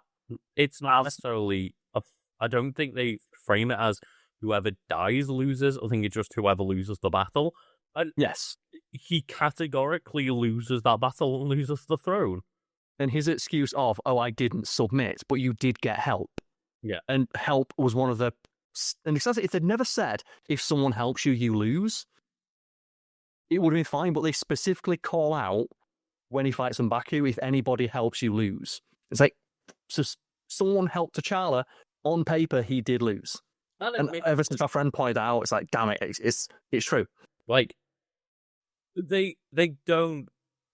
I don't think that anyone's really sitting there going, yeah, okay, T'Challa's back on the throne because he won that battle. It's like, oh no, Killmonger immediately put our country into shit. Into danger, yeah. We kind of want T'Challa back, so we'll overlook this. Bend the rules a little bit to just say that T'Challa's the real leader again. But when he walks back onto that battlefield and says out loud, I didn't submit, it's like, no, but you still lost because some Baku helped you. Yeah. Then the terms of the battle are that if anyone helps, you lose. Yeah, no, he definitely is breaking T's and C's of that fight, but yes, indeed. At the same time, there's nothing stopping him coming back and just saying and to challenge again, right? Again. So it's semantics, really. For the sake of the story, it made more sense that I had that, but when that was pointed out with our friend, I was like, damn, you have got a point. I went back and rewatched the movie. It was fight, but there's nothing saying he couldn't challenge him. Challenge again. Leader, yeah. We move now to Hela and her powers and abilities. So she has the power grid here. People don't know, in Marvel is a ranking system, 1 to 7. 1 being an average human in that regard, 7 being nigh omnipotent. So, Karl. Yes. We've had a Wiki Weekends correction recently. Go for it. And I cannot confirm or deny because I don't know enough about power grid. But we've had quite a few comments last time we mentioned the power grid, is that 2 is apparently that of a normal human being, and 1 is... It depends on which the specific thing is. So an average human is a 1 on, for example, on energy projection, because humans can't naturally project energy. Mm-hmm. Or a 2 for strength. So a 1 for strength would be like Aunt May, whereas a 2 would be... But 2 can also include like peak human fitness. So anyway, it's more a guideline than it is a hard or fast. Yeah, it's one of those things that we're trying to do our best to quickly summate what power grid is to give you a rough idea. But yeah, fair enough. 2 can be applicable to like regular humans in some cases. Yeah, but so can a 3 if they work out really, really, really hard, because the ranking system is logarithmic. So the higher the number, the more exponentially powerful they are in that regard. And for Hela, her intelligence is a 3, her strength is a 7, so incalculable. Her speed, a 7. Her durability, a 7. Energy projection, a 6. Fighting skills, a 3. Like, what the fuck are you gonna do?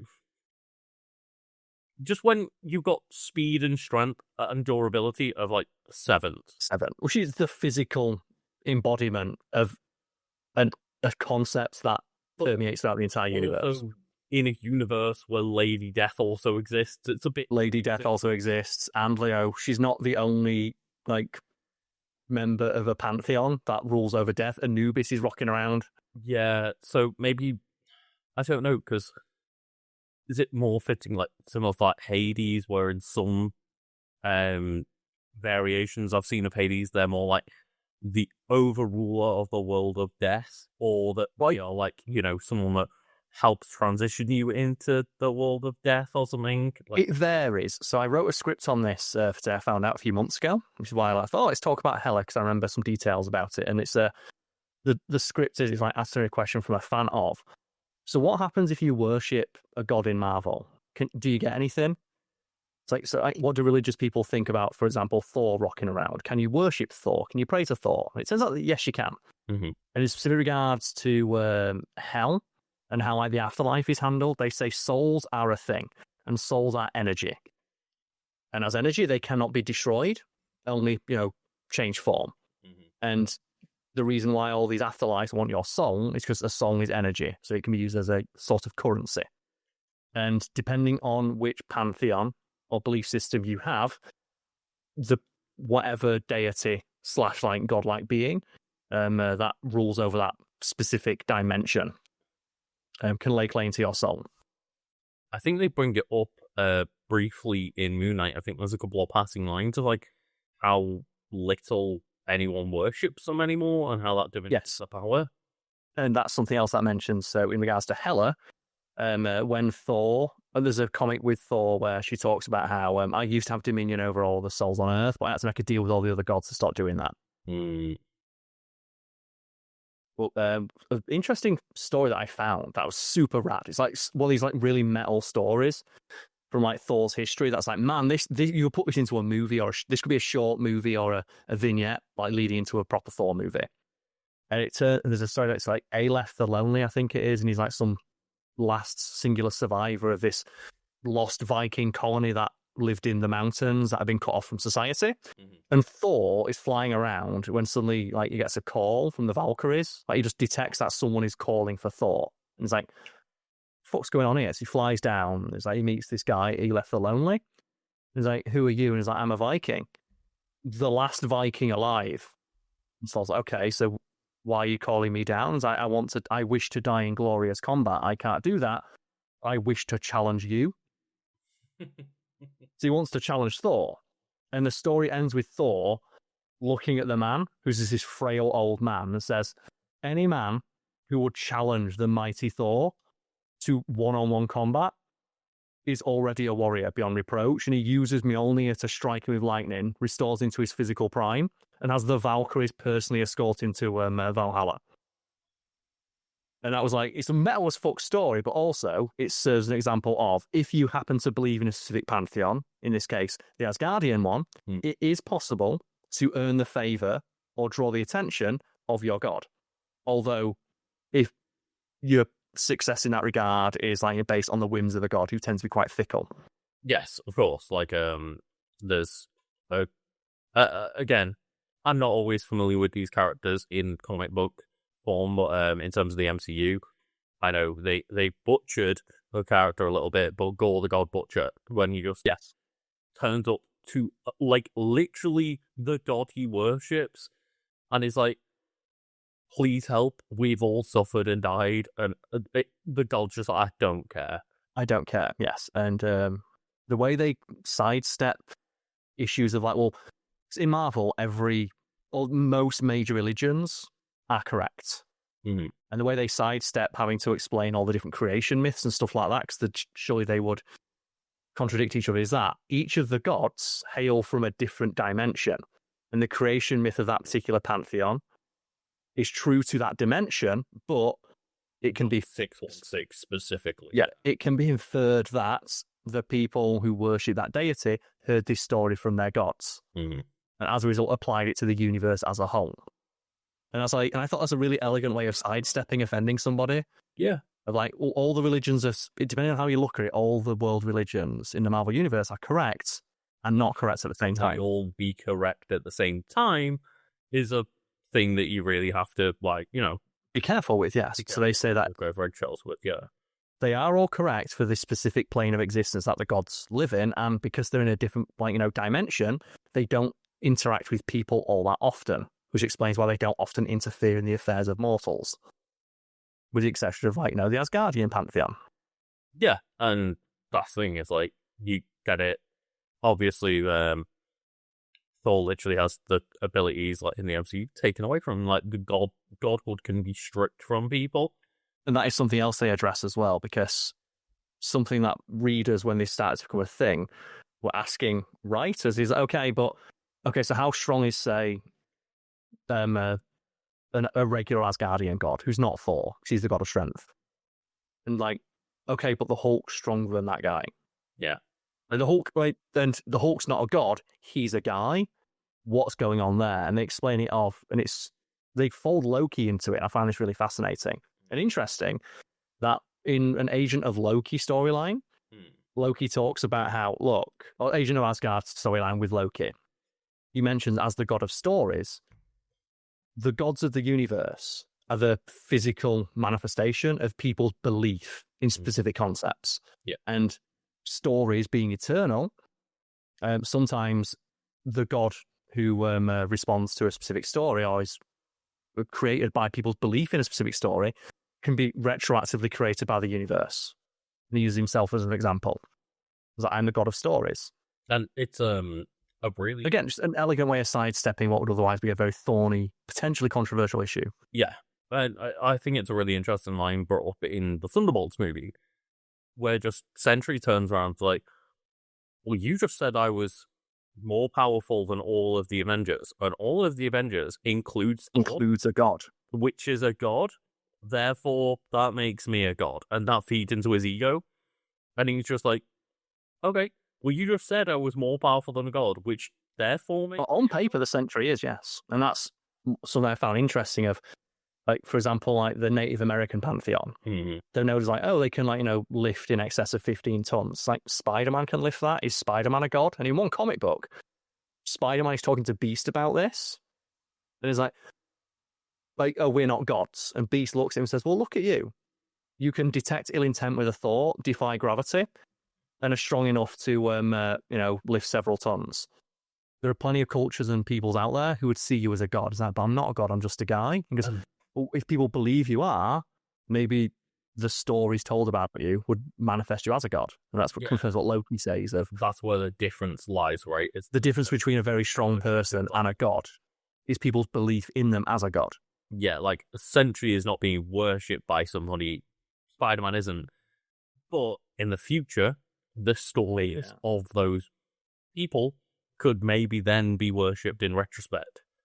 And it's also as well very nebulous about whether or not that is the case, because the nature of stories and myth is that the actual explanation isn't really known. And as I said, I thought it was a very elegant solution to what could be a very thorny issue of addressing the topic of well, if Thor exists, do the other gods exist? And technically, yes, they all exist. They all live in different dimensions. I think it's a very clever way to do it, and I think it's also fascinating to talk about because they do a good job of seemingly leaving it pretty open-ended for interpretation. As most myths can be, right? It's do you see them as literal, or do you see them more as metaphorical? And it's similar to, for example, Storm. We talked about Storm in the past. Storm is worshipped as a goddess. She is, yeah. It is just a mutant who has control. Then you have the weather. The weather. Then you have Apocalypse. Yeah. Who was worshipped as a god in ancient Egypt. And speaking of Storm, you have Bast, the Panther goddess. Yeah. From Wakanda, who Storm has got some run-ins with. In one comic, the Black Panther meets Bast and asks them, mighty Bast, where'd you come from? It's I was once a mortal woman who ascended to godhood due to the belief of the ancient people of Wakanda, which shows that the regular human or mortal can ascend to godhood if people's belief in that godhood is real.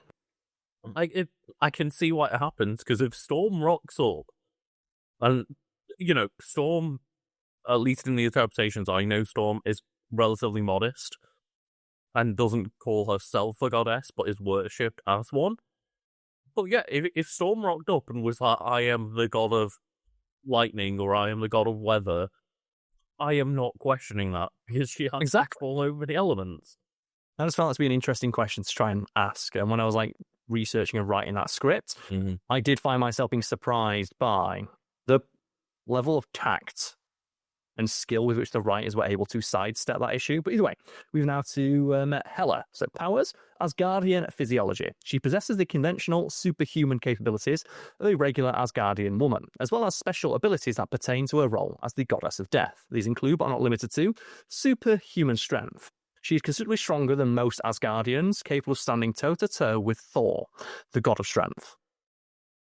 I didn't realise that, in terms of just pure strength, obviously I put her at 7, so I should infer that, but yeah, the idea of them being as strong as Thor is pretty impressive considering the rest of the power set. Also thinking Ragnarok, right? Just instantly detonates fucking Mjolnir. Well, yeah. That's how much power she has. Something that was deemed to be impossible is just literally just a snap of the fingers. But superhuman speed. She's capable of running and moving at superhuman speed, reaching a peak of 115 miles an hour, which seems a little slow for someone with a speed of 7. Of 7, yeah. But I guess that's just when she's running. Infer that there's some level of teleportation involved, which is where... She can do, yeah. She can teleport. That's where the 7 comes in, right? Teleportation is probably instantaneous movement. But now just imagine Cate Blanchett running at 150 miles per hour. Superhuman stamina and durability. So she is highly resistant to physical injury, more so than almost every other Asgardian, capable of withstanding great impact forces, temperatures and pressure extremes, bullets and powerful energy blasts without sustaining any injury whatsoever. Yeah, that's one of the most terrifying things is, an example being Thor Ragnarok again, where she takes a full-on lightning strike from Thor to the face without even barely having time to react, and it does nothing. Yep. So speaking of doing nothing, immortality. Hela, unlike the rest of the Asgardian gods, is truly immortal, and she does not age beyond her physical prime. This is due to being the goddess of death, who controls life. She can rapidly age people, even someone as powerful as Thor, which doesn't really work on Asgardians, because Asgardians grow stronger with age and live forever. They can be killed, but they live forever. There's that cool moment where Thanos ages everyone up, including Thor, right? And Thor just gets stronger. He says, it's made me old Thor now, great. It's Earth's Mightiest Avengers, I think. It's one of the cartoons where, Thanos is like, well, I'm going to beat the Avengers. I'll use the time stone to just age you 1,000,000 years. And Thor's like, you fucking idiot. Asgardians grow stronger with age, and he just fucking annihilates Thanos. His world. So Thanos is like, yes, feel the centuries and millennia wash over you. It's like, every day I'm alive, I get stronger exponentially. Oh, you fucking fool. You fool. So yes, she can also grant immortality to other beings, if she so chooses to. I love the idea of granting immortality, but there's I'm trying to not go too deep into spoilers here, but there is a character in One Piece where they have an ability which includes the ability to grant immortality, but it costs the user their life. I love that idea of the moment, power-hungry people hear about that, is like, well, now I need to get that person on my side and try to convince them to let them heal me. Yeah, to grant me immortality with their own life. That's such a... It's like, what would you have to offer that person for them to give up their life, yeah? Mm-hmm. To do it. Or similar, I imagine Dr. Manhattan, where Dr. Manhattan is traveling with people, he takes them to space. Oh, sorry, I forgot you need to breathe oxygen. Right, she'd probably forget to do it, wouldn't she? Mm-hmm. You get stabbed through the chest, it's like, Hela, I thought you granted me immortality, I forgot. Suts. Then we have it. Magic manipulation. Hela is capable of manipulating great quantities of Asgardian magic for nearly any purpose she can imagine. These include astral projection and firing deadly bolts of energy from her hands that can kill even an immortal. levitation, time travel, and the creation of powerful, almost imperceptible illusions. That's where you like most often think of a fucking death blades, right? Which I like look like feathers. The feathers of a crow or a raven. Yeah, a little bit. But they also just look like giant, badass, spiky spears, which is great. So cool. So one of her most useful abilities is astral projection. She can travel about in her astral form, possessing the exact same powers of death as her physical form has. Because of her Asgardian metabolism, she does not have any limitation on the amount of time she can spend outside of her physical form, unlike mortal astral projectionists. So she can effectively just wander around as a ghost forever and keep her physical form safe somewhere else where you can't find her. I'm going to say that you still need to keep your physical form somewhere, though. Yeah, but you can't find it, and she can travel, and she has all the same powers as a ghost. Like, just presumably how she's able to, like, die. She ever just, like... and come back so much. Turns up and just starts haunting Loki or Thor, just to piss me. Yes. Then we have control over life and death. As the Asgardian goddess of death, she holds the power of life and death over the gods of Asgard. Death for an Asgardian is somewhat different from death for an Earth human being. In both cases, the corporeal body ceases function and activities, whereas the mortal spirit flees the physical form at the moment of death. The spirits of gods remain in their bodies until the death goddess draws them out and dispatches them to their realm. These spirits, or astral selves, remain integral for eternity and reside, seemingly forever, in the other dimensional realms of Hell and Niflheim, where they take on a quasi-physical existence. And that's the same thing like a human soul. It's energy, it exists forever.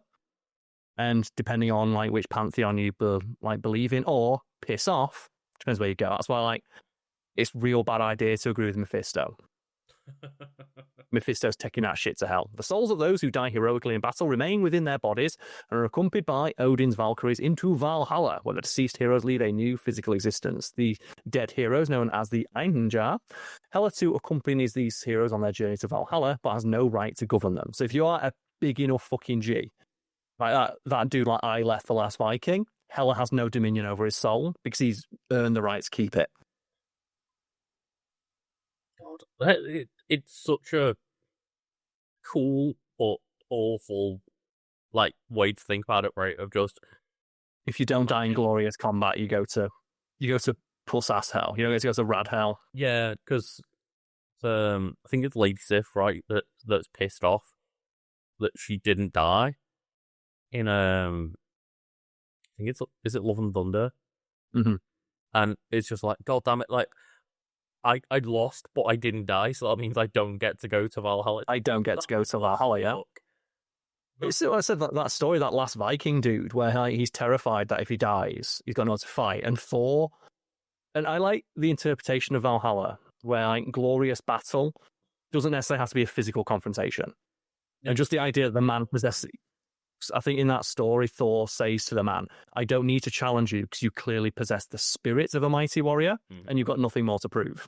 Yeah. And I think it's like the writing prompt subreddit where they say, I think the prompt is something to the effect of dying with a weapon in your hand is enough to get you sent to Valhalla. And someone wrote a story about a guy who goes to hell, he goes to Valhalla and meets Odin, he's holding a spatula.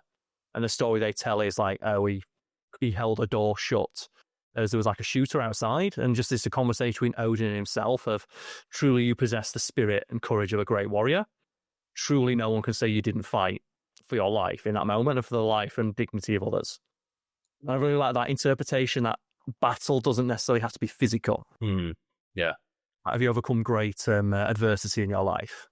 It's a good way to look at it, right? It's it doesn't necessarily have to be a physical fight. It's just that have you proven that you've got the spirit of a warrior?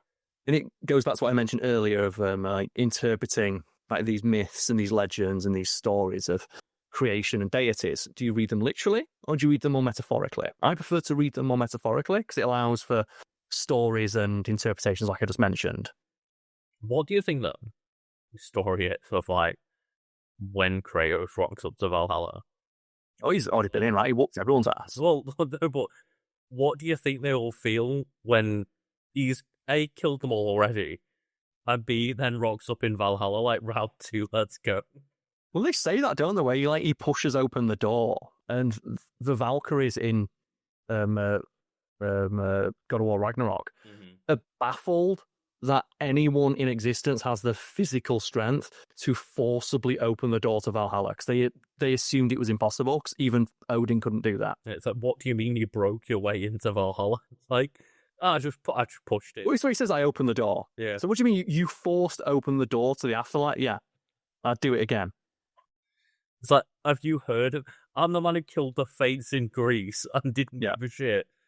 That's the idea. It's, that's what I mentioned earlier, like, the spirit and soul of a warrior. Mm-hmm. Whereas in God of War, they seem to interpret the idea of Valhalla more literally, because they mention who's in hell? Those who died, who lived unworthy lives, like, so criminals, and so, yeah, also the elderly. Because, like, it is deemed you unworthy if you grow old, because he can't fathom Max in Sparta. Growing old was a great sign of respect, because if you are a big enough fucking G to be old in Sparta, you are a fucking warrior. No one can discount that you are a warrior. It's the different ways of looking at it, right? It's like, is a warrior that grew old worthy because they have proven themselves in battle over and over again and never died? Or are they unworthy because they never fought enough to die? Yeah, I prefer to read it more metaphorically, that just as long as you've proven to have the spirit of a warrior. And that's why, like, in that story prompt I mentioned earlier, there's a bunch of... It's interesting. I love, like, the story prompts on Reddit every now and again. One of them is, like, people who died as a result of, like, mental illness or something like that, who took their own life. And there's a really... it's not a fun read, but you can tell it's a story someone wanted to tell. And the weapon they have in their hand is the weapon they took their life with. And they speak to Odin, and they, like, reassure them of, like, you fought a battle against yourself. Truly, there could be no more difficult a battle. It is not a shame to have finally lost this battle. And I'm reminded of, you ever seen, like, the Klingon idea of depression? Maybe you brought it up in the past, vaguely. Okay, so there's a really interesting interpretation someone had of, like, I think it was, like, just a joke someone made on, like, Tumblr or something of, hey, do you think, like, Klingons this great warrior peoples in Star Trek, what do they think about mental illness? And someone was like, I bet they'd see it as a battle. And we have here just someone's, it's Asimov's sideburns on Klingon on Tumblr.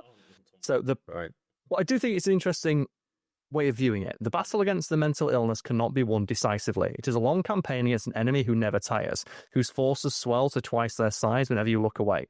Battle against a foe of such magnitude, who occupies your very mind.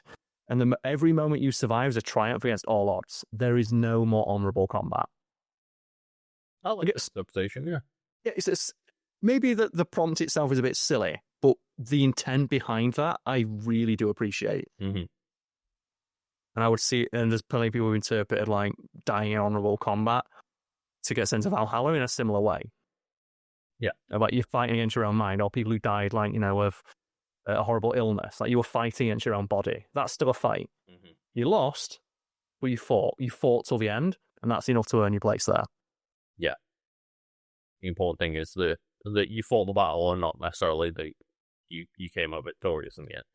Yes, but, that's we're a bit too waxing a little too philosophical there. But in regards to the control over life and death of Hela, although Hela is usually content to wait until an Asgardian is on the verge of succumbing to a fatal wound before she touches them and draws their spirit from his or her body, she can also kill, if she so chooses, a perfectly healthy Asgardian with a simple touch. Although Hela's touch of death is effective, even when she touches someone with her gloved hand, she must contact the person's bare skin for him or her to die. So just always wear a morph suit, and Hela can't get you. Oh no, my one weakness, the morph suit. She can also project mystical bolts that have the same effect, so that would pierce through armor. That's actually normally if, like, someone's wearing armor or something like that. Hela's touch is also fatal to mortals. However, she generally does not leave the dimension of Asgard or have much traffic with human lives. The souls of immortal are a province, not those of mortals. Yeah, and it still doesn't. That's the Valkyrie's dominion. Yeah. I still do question, based off a power set, like, presumably she has less control over death than Lady Death would. because she's controlling Lady Death. People know is like the physical manifestation of the very concept of death in Marvel, Mm-hmm. and because death is like just it's a constant in the universe. It has to exist. Is like they near unparalleled in power. They are like a god above gods. Yeah, because they're a universal constant. Yeah, they are. I was about to say they're eternal, but I don't think they're not an eternal. I'm trying to think of the word. They're beyond an eternal. They're like, yeah, they're beyond godly forces. So, like, yeah, I wonder what happens when Hela and other gods of death then would be confronted by Lady Death, because they're like a couple of steps above their level. Well, that's the interesting one. I was looking at that or writing that script about like the Marvel universe. I'm like, okay, so what is the definitive like story of the creation of the Marvel universe? And it says like, oh, it started with a Celestial. It's like, well, what came before the Celestial? And it's like it keeps going. He's like, and my favorite is everything has like a rank above them, above them. Yeah. And my favorite is he got to a point where it's like, okay, the way I wrote it in the script is like, and what's beyond that? Well, of course, there's an explanation in this comic, and then this, and it eventually gets to like, there's this character called the One Above All. Yeah. And it's largely agreed to be like, it's Stanley and Jack Kirby. Above all, right? And the backstory to the One Above All is they created themselves. Shut up, start asking. Yeah. At some point, that has to stop being a thing above the last thing. The one beyond the final form. It's like, there's no, you can't keep going in Marvel they do, and it's like, yeah, as you say, like, essentially, you mentioned, like, Stanley and Jack Kirby, who don't obviously have anything to do with the comic books anymore, but they are attributed to, like, that character. But essentially, the top rank in Marvel is the writers. Yeah. And that's why, like, what the One Above All represents. Yeah. Like, they're often they're seldom seen, seldom referenced, but when they are, it usually takes the form of a giant hand holding a pen. It's like, what comes above the watchers? How about the writers?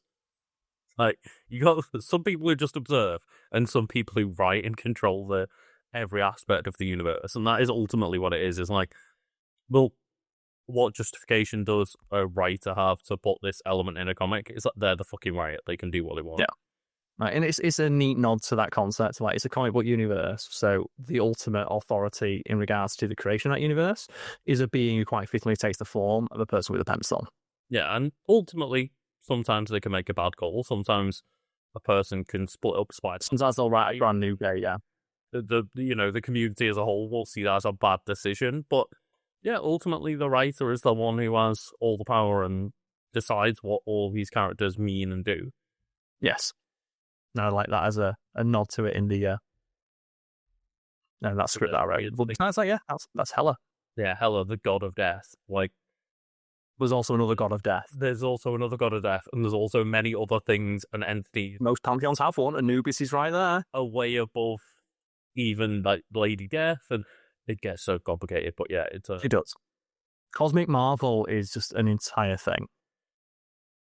At least they took a stab at it, right?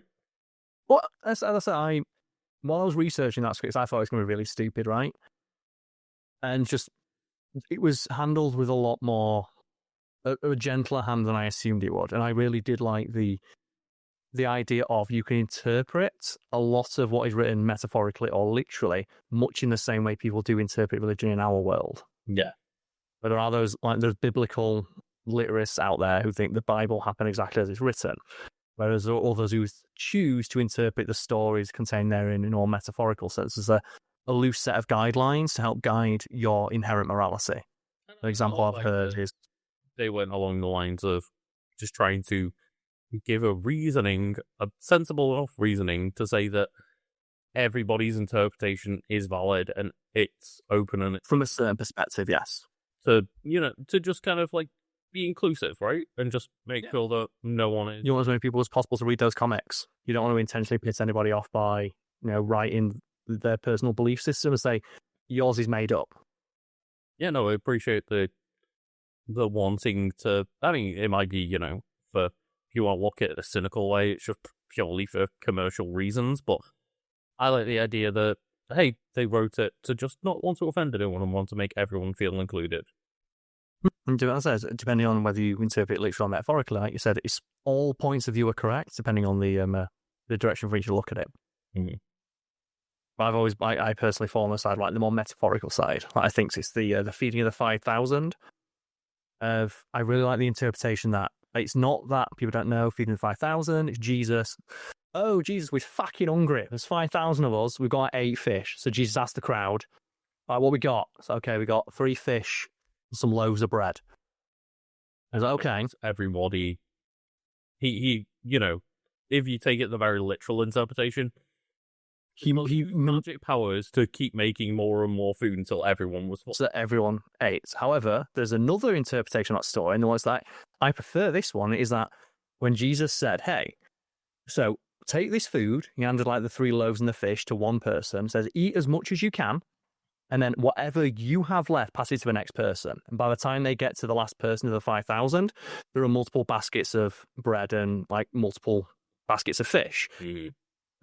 The literal interpretation is Jesus made there be more fish. Well, that's okay, sure, but what lesson is there? It's like if you're hungry, just ask Jesus and he'll magic a hot dog into your mouth. The magic man to make more food. Which doesn't really offer much in the way of like, a lesson for your life besides just fucking sit on your ass and wait for someone wait for the man in the sky to fix it for you. Yeah.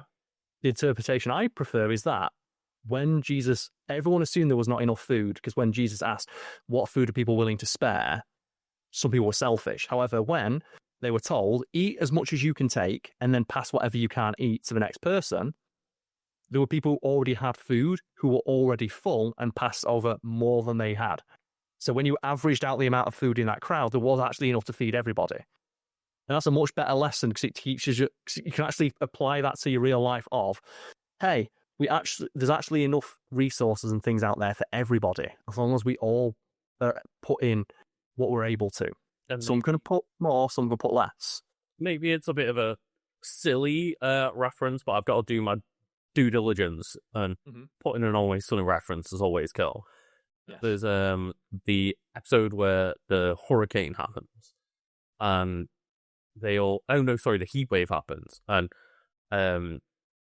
Mac keeps banging on that God will provide. And then every time that something goes their way, and I'm like, well, luckily we've got these supplies that Frank bought in for like, the bunker or whatever. And he's like, you see, God will provide. And Dennis is like furious with him, like, no, God didn't provide. We got this stuff. And again, a very messy allegory for like, you can't just sit back and rely on like the man in the sky to provide, but if you are willing to provide and share, then there's enough resources there to help everybody out. But the idea that then like Mac then turns around and is like, no, but that's all because God decided that you would do that. And it's like that funny.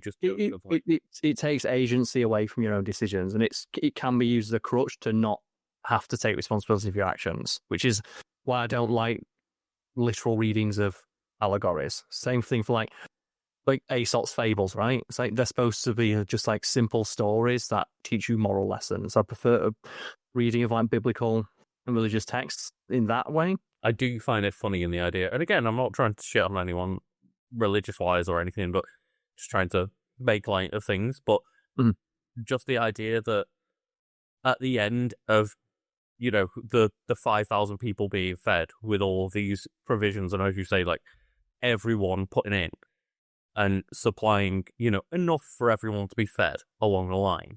And then at the end, someone going, see, Jesus will provide, and everyone else being, well, that's the interpretation some people got from it, right? Because you do have the literalists who they see it as always a miracle that just he magicked there to be more fish. Because, well, what lesson is there for someone looking to seek a way, like, the right way to live from this book of like, well, don't fucking try, because if you really, really believe hard enough, just a hot dog will fly into your mouth. Yeah. And I love the idea of like the people that contributed all the food and water and everything were like, do you know how much wine I just gave out? Yeah, it removes agency from it. Yeah, Jesus did it. It's fine. So there's the classic joke, isn't there? There's a flood, and the lady just sits on a roof. A neighbour comes past on a boat and is like, oh, the storm's getting pretty bad. Do you want to trying to get my boat. It's like, no, God will save me. You know, day later, Coast Guard goes past. Flood's now at the on the second floor. Coast Guard's the lady, like, would you like some help? No, God will save me. So, okay, can't do much more than that. Next day, on the chimney, the water is a few feet below her now. Helicopter goes past. Helicopter pilot asks, do you want to get in my helicopter? And said, no, God will save me. Next day, lady drowns. Gets the pearly gates, walks up to the G-man himself, asks him, I've been faithful all my life. Why didn't you save me? He's like, I sent 2 boats and a helicopter, meet me halfway. No, it's a joke with the idea of like, you have to do something. You can't just expect the problems being magically solved. You have to show some willing. Yeah. Well, the idea as well of like, I forget who it was now. Someone's like, when you pray for like God to cure like an illness, but you're anti-vax, isn't it more? Well, why don't you just see vaccinations as answered prayers? Yeah, exactly. No, I see it, but if you view it from that sense, like you're asking God for a magical cure that will miraculously solve this problem, it exists. And like, yeah, use it. If you view the vaccine as the thing being sent by God, like not necessarily directly via God handing you a cure, but His will being enacted through other people, if that's how you choose to believe it, and if it helps, sure.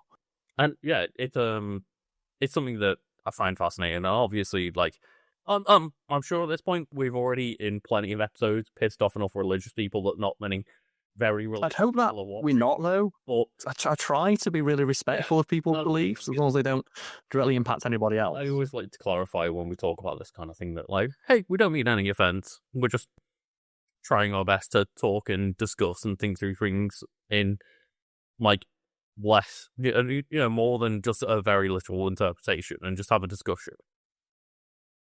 So I just so like people by online standards, we could be way bigger dickheads. Like, if you ever met a militant atheist online, yeah, exactly. Like, we're probably more likely to piss them off just by even having an open discussion, right? Yeah, it's like we're more likely to piss off a militant atheist than we are someone who's religious, because someone who's religious has the bulwark of their faith to protect them. Yeah, the way I would hope to see it is that people would not necessarily take offense because, by all means of how I interpret things, neither Karl or myself mean offense. No. So yeah, it's just things that are interesting to talk about in my eyes. If it's something that gives someone comfort in their lives, I'm not going to take that away from someone. No, definitely not. I myself am an atheist, but I know there are many, many reasons to be religious, and I don't want to take that away from anyone. As long as it's not being used for, a breeding ground of hatred, I don't see any problem with it. Not a justification for not helping other people or for bad behaviour. Yeah. As long as it's just being used to, justify the existence we all have in this world and find some reason in that, then by all means. Yeah. That's what you worship Thor instead, though. I mean, part of me does wish that I believed in the Viking pantheon or something like that, because it's a mean. All pantheons are pretty mean and disgusting by my interpretation, but the Viking one is pretty badass. But it depends how you worship it, right? I think there is a rise of like pagans who choose to worship the pagan gods, and a lot of that, or like the more like the people witches movement, right? People like embracing that sort of spirituality. An ex of mine where she didn't, I don't know how much she believed it, but she did find it cathartic. Of like, for example, like just the ritual of like creating like an altar or something like that. Yeah, and it doesn't harm anybody. I can see the appeal, because after watching Agatha all along, I was tempted to pray at the altar of just like Catherine Hahn, yeah, Catherine Hahn and Aubrey Plaza. Just I'll kneel at that altar, that's for sure. Yeah, as I can see, there's a comfort to it in that sense. I would never want to remove comfort from someone's life. No, definitely not.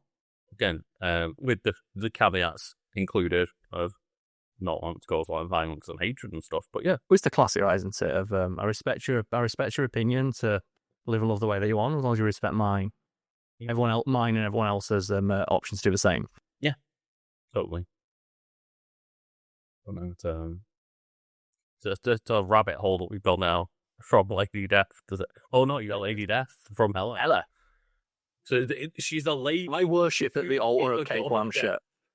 Yeah, like again, if I can add like Kate Blanchett's Hella to the Agatha and Death altar of Catherine Hahn and Aubrey Plaza, I'm there.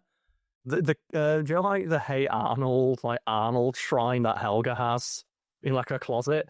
Give me that, where it's just Kate Blanchett dressed like Hella. Some people might say I've got a type, but you know, it's just Lady Death, and Evil Witch. Maybe you just like a lot of people, Lucas. You just like hot goth women. I've got a weakness. It's not a crime now. Well, yeah, it's like set up that altar. Just can you imagine walking my flat and see like the little poster with some candles next to it? Like, even ironically, that'd be a funny thing to do. You should just like pray at the goth girl altar. Is that what we need? I do every fucking day. I pray at that altar of like thick thighs and knee-high socks. Let's fucking go. It's like in my house, I have like an altar to a cat that's not mine. Because I went to a bar with a mate and there was this picture of a cat that looks fucking stupid. It cracked me up. So what we did is we chucked like some money in the tip jar and we took that photo. We replaced the photo with another one. Mm-hmm. And I have that photo just in my flat on like a shelf, and it's surrounded by like talismans with nights out with that friend. Oh God! Like tickets to concerts and stuff like that, and there's a candle next to it. One of my favorite things is like stupid pets. Just like I love the dog that is in like Deadpool versus Wolverine, that is like known as like the ugly dog, the ugliest dog, yeah. And it's great, and it's such a good move to obviously having that cameo, and you know, happen to know like the solicitor for that dog, and it's so funny if like the fact that there's a dog that is so ugly that it needs a solicitor. He's so ugly it needs a solicitor. It's like we've all been there. But either way, yeah. Like, you know, let us know what altar you worship at. Do you worship at the altar of Kate Blanchett? Do you worship at the altar of hot goth ladies? I fucking do. I'm down all day. God, yeah. That's my religion. That's my pantheon right there. Yeah, that's my pantheon. That's my religion right there.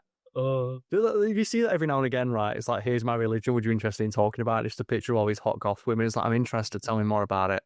I would like to give you some of your literature to discuss. Yeah. Most definitely. Oh, dear. Well, yeah. Next time we record on these videos, I just have like the Kate Blanchett poster behind me. So I might have to do that as a joke for Halloween, maybe. Like, just altars. I'll be able to. I'm getting that. It's my friend Melissa, because she's my cosplay model and she's appearing in a horror movie. Okay, at some point. Plugged that a while ago, right? Yeah, I'm hoping to get on as a guest, but she's just really busy at the moment. But like, I support it on the Kickstarter, and as part of the Kickstarter, I get like a poster of her. But she fucking hates that I'm getting one. It's like, she's got to sign it. I'm like, no, you're signing it. It's your pride of place in my house.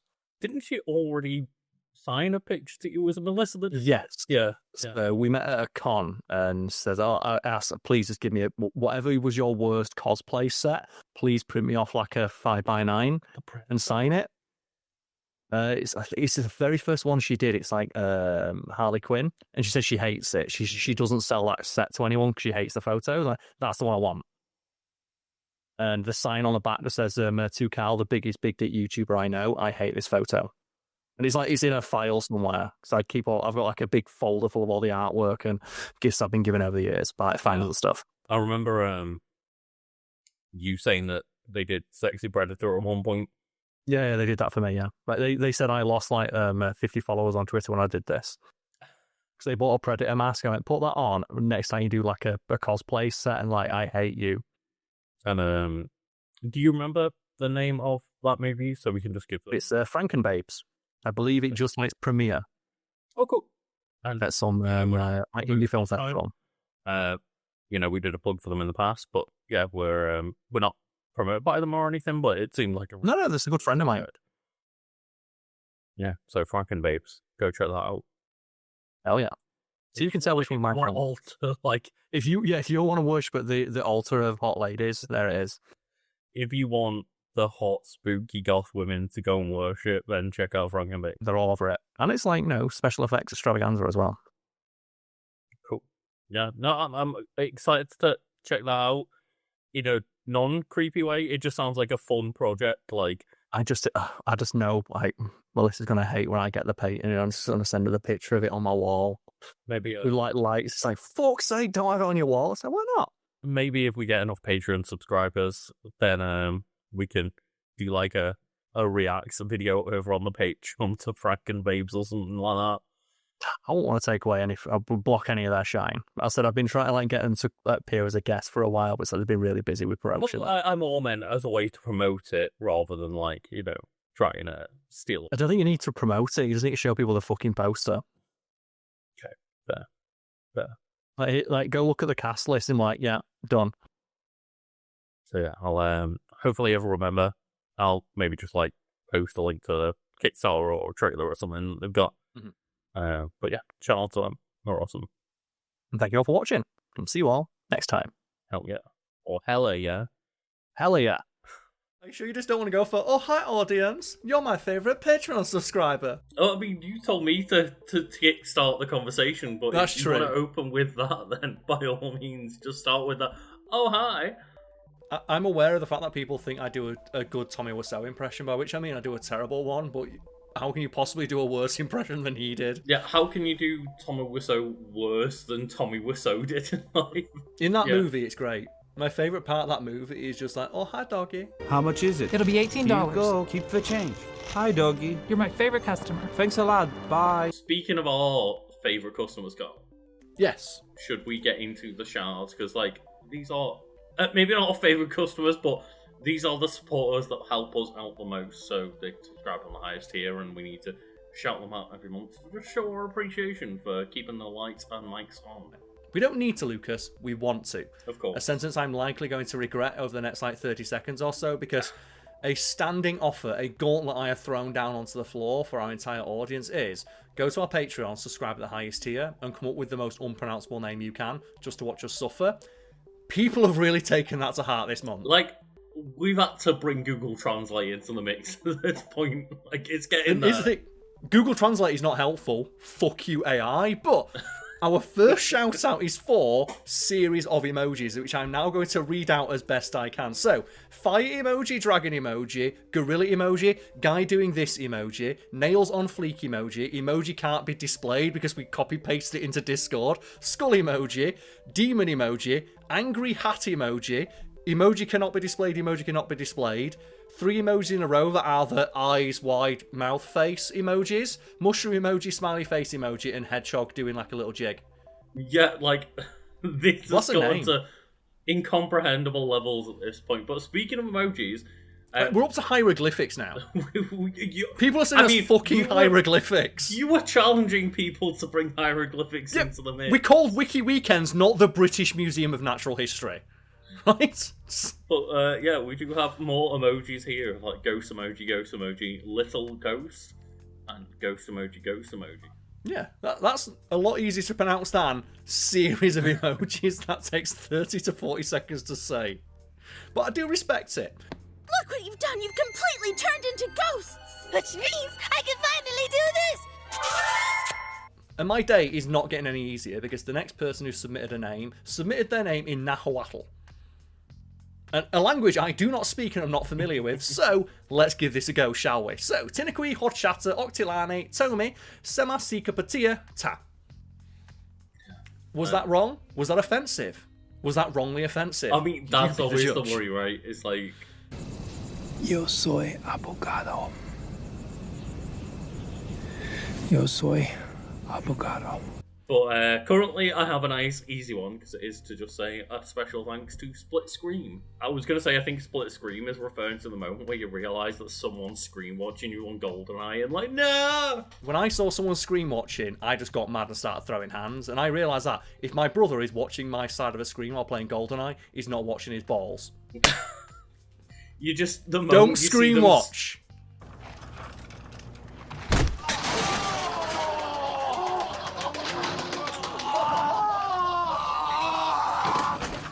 The next person to shout out is Rosalindis Memphis. And I do need to apologise, because this person has supported our Patreon for a while, and I keep trying to specifically put in a clip from the song Walking in Memphis, because that's the only song I'm aware of that has the word Memphis in it.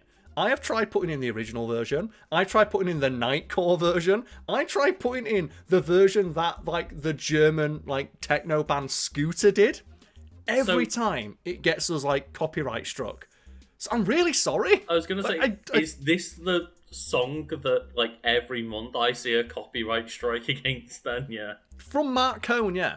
And every time, because I think I try and do a nice little personal shout out, either via video clip or the little conversation myself and Lucas have. We want to let all of our supporters know, who support us at this tier, we appreciate you. Here's a funny little bit.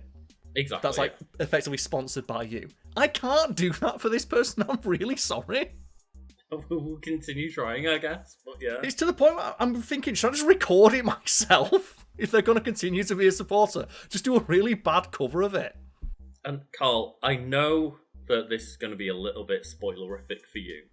Okay. But for the next person, I do want you to put in a certain, like, a certain character. Maybe not a certain clip. But we are spotted once again by Lucille de Steele. And I've mentioned a couple of times, I don't know whether this is a One Piece reference of having D as, like, a middle initial. But I have recently watched an episode where Monkey D. Garp goes on the most rampages of rampages and shows off why they are the hero Garp. And if you can just any clip of Monkey D. Garp, just be Monkey D. Garp.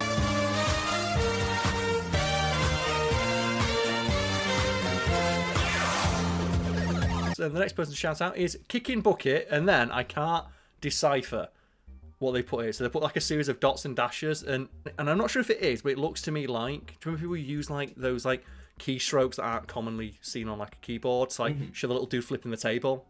Oh, okay, yeah. It looks like that, but like more abstract, or it might be Loss. And if it's Loss, fucking well played for getting me with Loss. I can see more flipping a table, so I guess just like, put your favourite clip in on table flipping. Oh, it's got to be something from Magic the Gathering, right? Oh, God. I don't understand how people with such an expensive hobby would dare to flip a table with their on.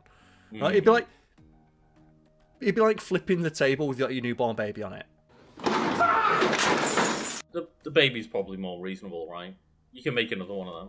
You can make another one. You can't get another like Black Lotus, can you? Anyway, speaking of babies, we've got to then shout out Fallopian Starship Return to the Womb. Like, this name gets longer each month, and I'm starting to think they're trying to tell us a short story in the most abstract manner possible. Fallopian Starship, that's like, it's a name. A thing we mentioned in Wiki Weekends is band names. I would not buy that band's album, I'm sorry. I'm a fan of, or used to be a fan, I haven't listened to them much in the past few years, but I'm a fan of Cobra Starship, so that's what it always reminds me of, like just the Starship being the second part of the name. And you mentioned Cobra Starship, Lucas, and I just have to say, I'm putting in a picture of their like first album because it's just the 2010s distilled. I won't put a clip in because copyright. If Mark Cohen gets us, Cobra Starship certainly will, because I bet they've got no fucking money coming in anymore. I think Cobra Starship might be an encapsulation of 2010s, like the pop punk movement. Like, it's 2010s as fuck, 'cause I literally still have that haircut. Right?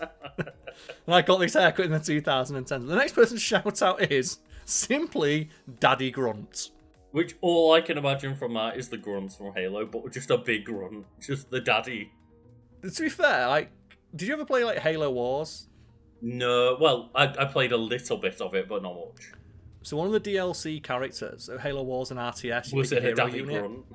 It was Yap Yap the Destroyer, who's like the grunt commander, and he's like the leader of the grunts, but his backstory is he didn't want to be, but no one else wanted to be harder than he didn't want to be, so by default he became the leader of the grunts. He's like, I don't want to be the leader of the grunts. Like, what, how noble and modest of you, leader of the grunts. That is such grunt energy, that's perfect, yeah. Do you want to give us a riddle before I then go to Google Translate on this one? I do, yes. So the final person to shout out before Lucas embarrasses himself so much gonna is be bad. be of awesome. Okay, riddle time. What lies on the ground 100 feet in the air? Answer in my Patreon bio. We've not looked this up because I do like riddles. I'm not able to really figure out what this one is. What weighs 6 ounces, sits in a tree, and is very dangerous? A sparrow with a machine gun. Yes, of course. Now, It's a good riddle because I can't immediately tell what it is, and we don't want to take up too much of our audience's valuable time. But I do appreciate them sending a riddle. I'm unable to answer the riddle. Like, we're being honest. We could have looked it up. We could have pretended not to know and then like come up with it on the fly. We're being honest. We don't know the answer to that riddle. So thank you for, providing us with a little mind bender there that we can't figure out. I mean, maybe the comments can guess the answer to the riddle, and then next month we can reveal it in the shout out. Yes. The time has come. I've had to cheat and use Google Translate because this one was submitted in almost entirely either like kanji or katakana. I'm not sure which one it was, but in Japanese.